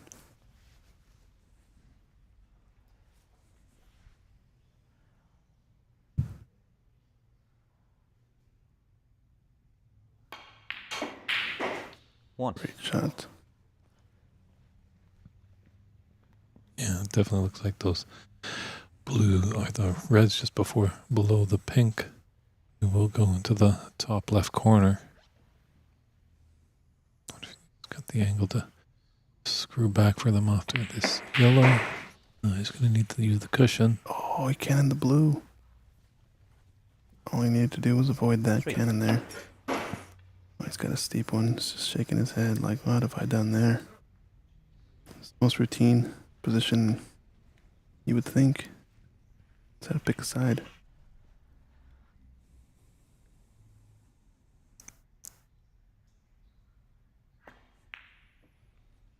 He made it. Wow, what a shot there. Wow, what a shot. Gets With the a rest. big round of applause from the crowd. Definitely a gutsy blind cut there, and it might just roll up to this yellow here. Yep. Davy. 4. Gotta take a replay of that one. My goodness, with the rest.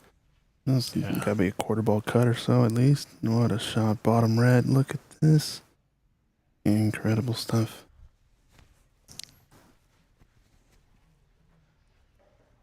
He wins. Goes on to win it. That's the shot for him right there. Yeah. 39-point advantage and 43 on the table. It's a huge, huge attempt here. 29, I should say. Apologies. It's getting late in the evening. It's been a long day. Pink, pink. Miss. Dave's gonna go for this. 6. Yeah, I wouldn't put that back. It's relatively easy red there, I would think. Come with the cushion. Out the black into the right middle. Just gotta be mindful of this green. Free O'Donnell. Hugh is taking a good look at that.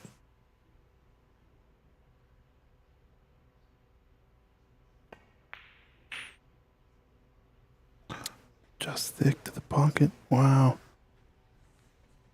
Just wonder if that green was just creeping into his mind.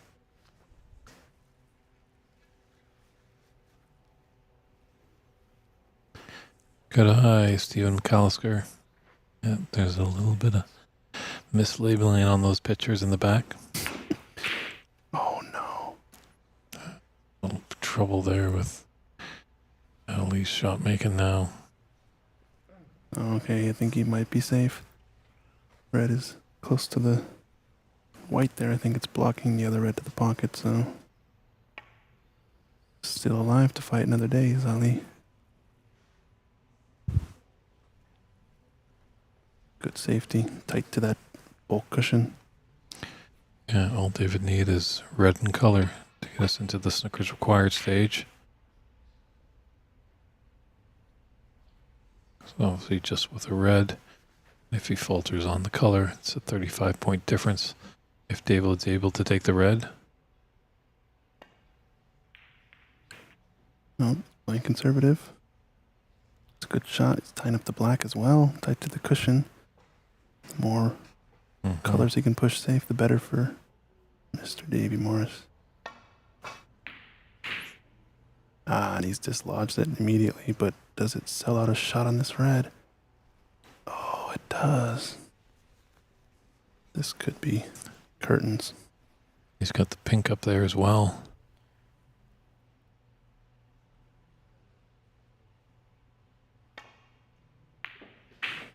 But that final red definitely, there's always a chance of a free ball. It isn't over just yet. Obviously, Ali's back is up against it. David can't really just polish off the frame because that red is tied up on the blue. 7.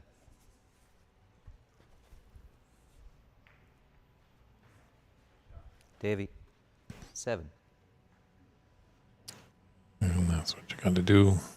Put that cue ball tight. Got to go up and down table here. He's playing with a little bit of side. Foul. Davy. 4. Free ball. Uh-oh, free ball too. And that's not the free ball Ali wanted. He wanted it more to his advantage than his opponent's. So be playing the pink here again, and 1. Ireland should be in the final. wow. An Iraqi-Irish final. Battle of the eyes. Funny how we always say there's no eye in snooker. 7.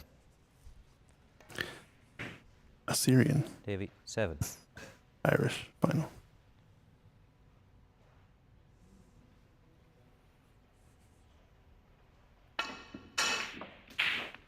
Wow, rifled it in. It's a highlight reel shot, but really doesn't do much. Didn't It's want that. I mean, Exhibition shot. wanted a free ball, right?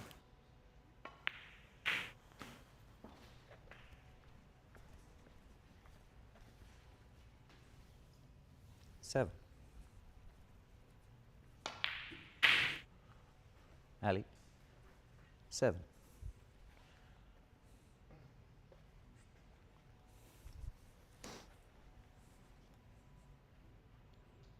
So 46 difference. 27 on the table. I think that's it. Match. The yellow is in. David Morris is into the final. An exciting decider there. Well, there's been thrills up and down all 3 days long, and we're definitely in store for a few more. I'm sure of it tomorrow. Yeah, we are in for one good final. I'm ready for it. Yes, it'll be that man on the right, David Morris, not this David. That David. He'll be taking on Renat Denkha.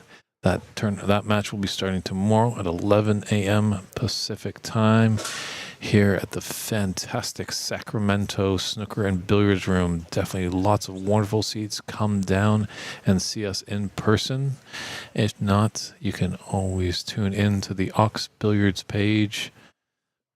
Or the Ox Billiards, the PABSA, the IBSF TV, and Sacramento Snooker and Billiards YouTube page. Well, we're going to just push aside a little bit and have a little chat with that winner, David Morris. Sure, it was ups and downs. Hopefully he can give us a little bit more insight, as we weren't particularly focused on that one, but he did the goods to push his way into the final. So stand by for that interview, and then we'll probably say goodnight here from Sacramento and see you in the morning. So 11 a.m. Pacific. 11 a.m. Pacific. It's David Burney. That's Christian Youngers. We'll see you over there in the interview room.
Down after that. So many missed chances, but All right, welcome back everybody to the 2025 U.S. Snooker Masters here in Sacramento, fresh off a very exciting, deciding victory. David Morris, how you feeling? yeah, over the moon. That's probably my biggest win in years, really, to beat former world amateur champion Ali. Like, amazing player. First couple of frames, he kind of just potted me off the table, really. I don't think I could do a whole lot. In the end, I just tried to tie him up and slow him down a little bit, and I got back in the game, went 3-2 up, and then I kind of saw the finishing line, I think, a little bit, so that kind of put the brakes on me again. But I'm delighted to win the last frame. I got a lot of luck at the last frame. Ali was quite unlucky a few times, and that's just the way it goes sometimes. And you know, Ali's an awesome player and an awesome guy, so I feel for him. But you know, I'm delighted to be in the final as well. Yeah, we definitely were concentrated more on your opponent tomorrow, Renat Denkha, who had a whitewash victory over your fellow countryman Rodney. So we kept up with your match a little bit later, but definitely that was the sight when we saw in the decider that you just made good on your opportunities and he just faltered a little bit. Yeah, exactly. And again, maybe that's a little bit of experience. But I mean, Ali has a lot of experience, as I said, former world amateur champion. But I just think maybe at the end I probably held myself together slightly better and played maybe the correct shot a little bit more. But in saying that, Ali plays a super aggressive game, and you know he's been very successful with it. So why should he change it? So it's just styles. I can't pot the balls the way he pots them.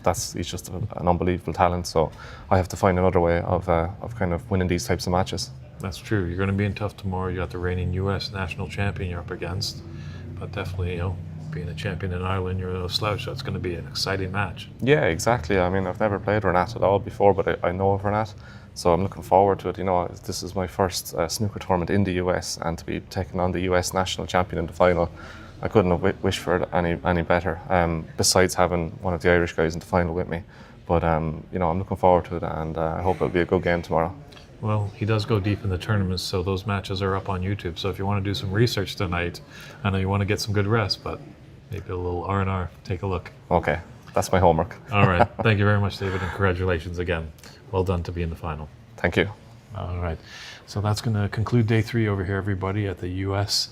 Snooker Masters of 2025 here in Sacramento, California. Do tune in tomorrow at 11 a.m.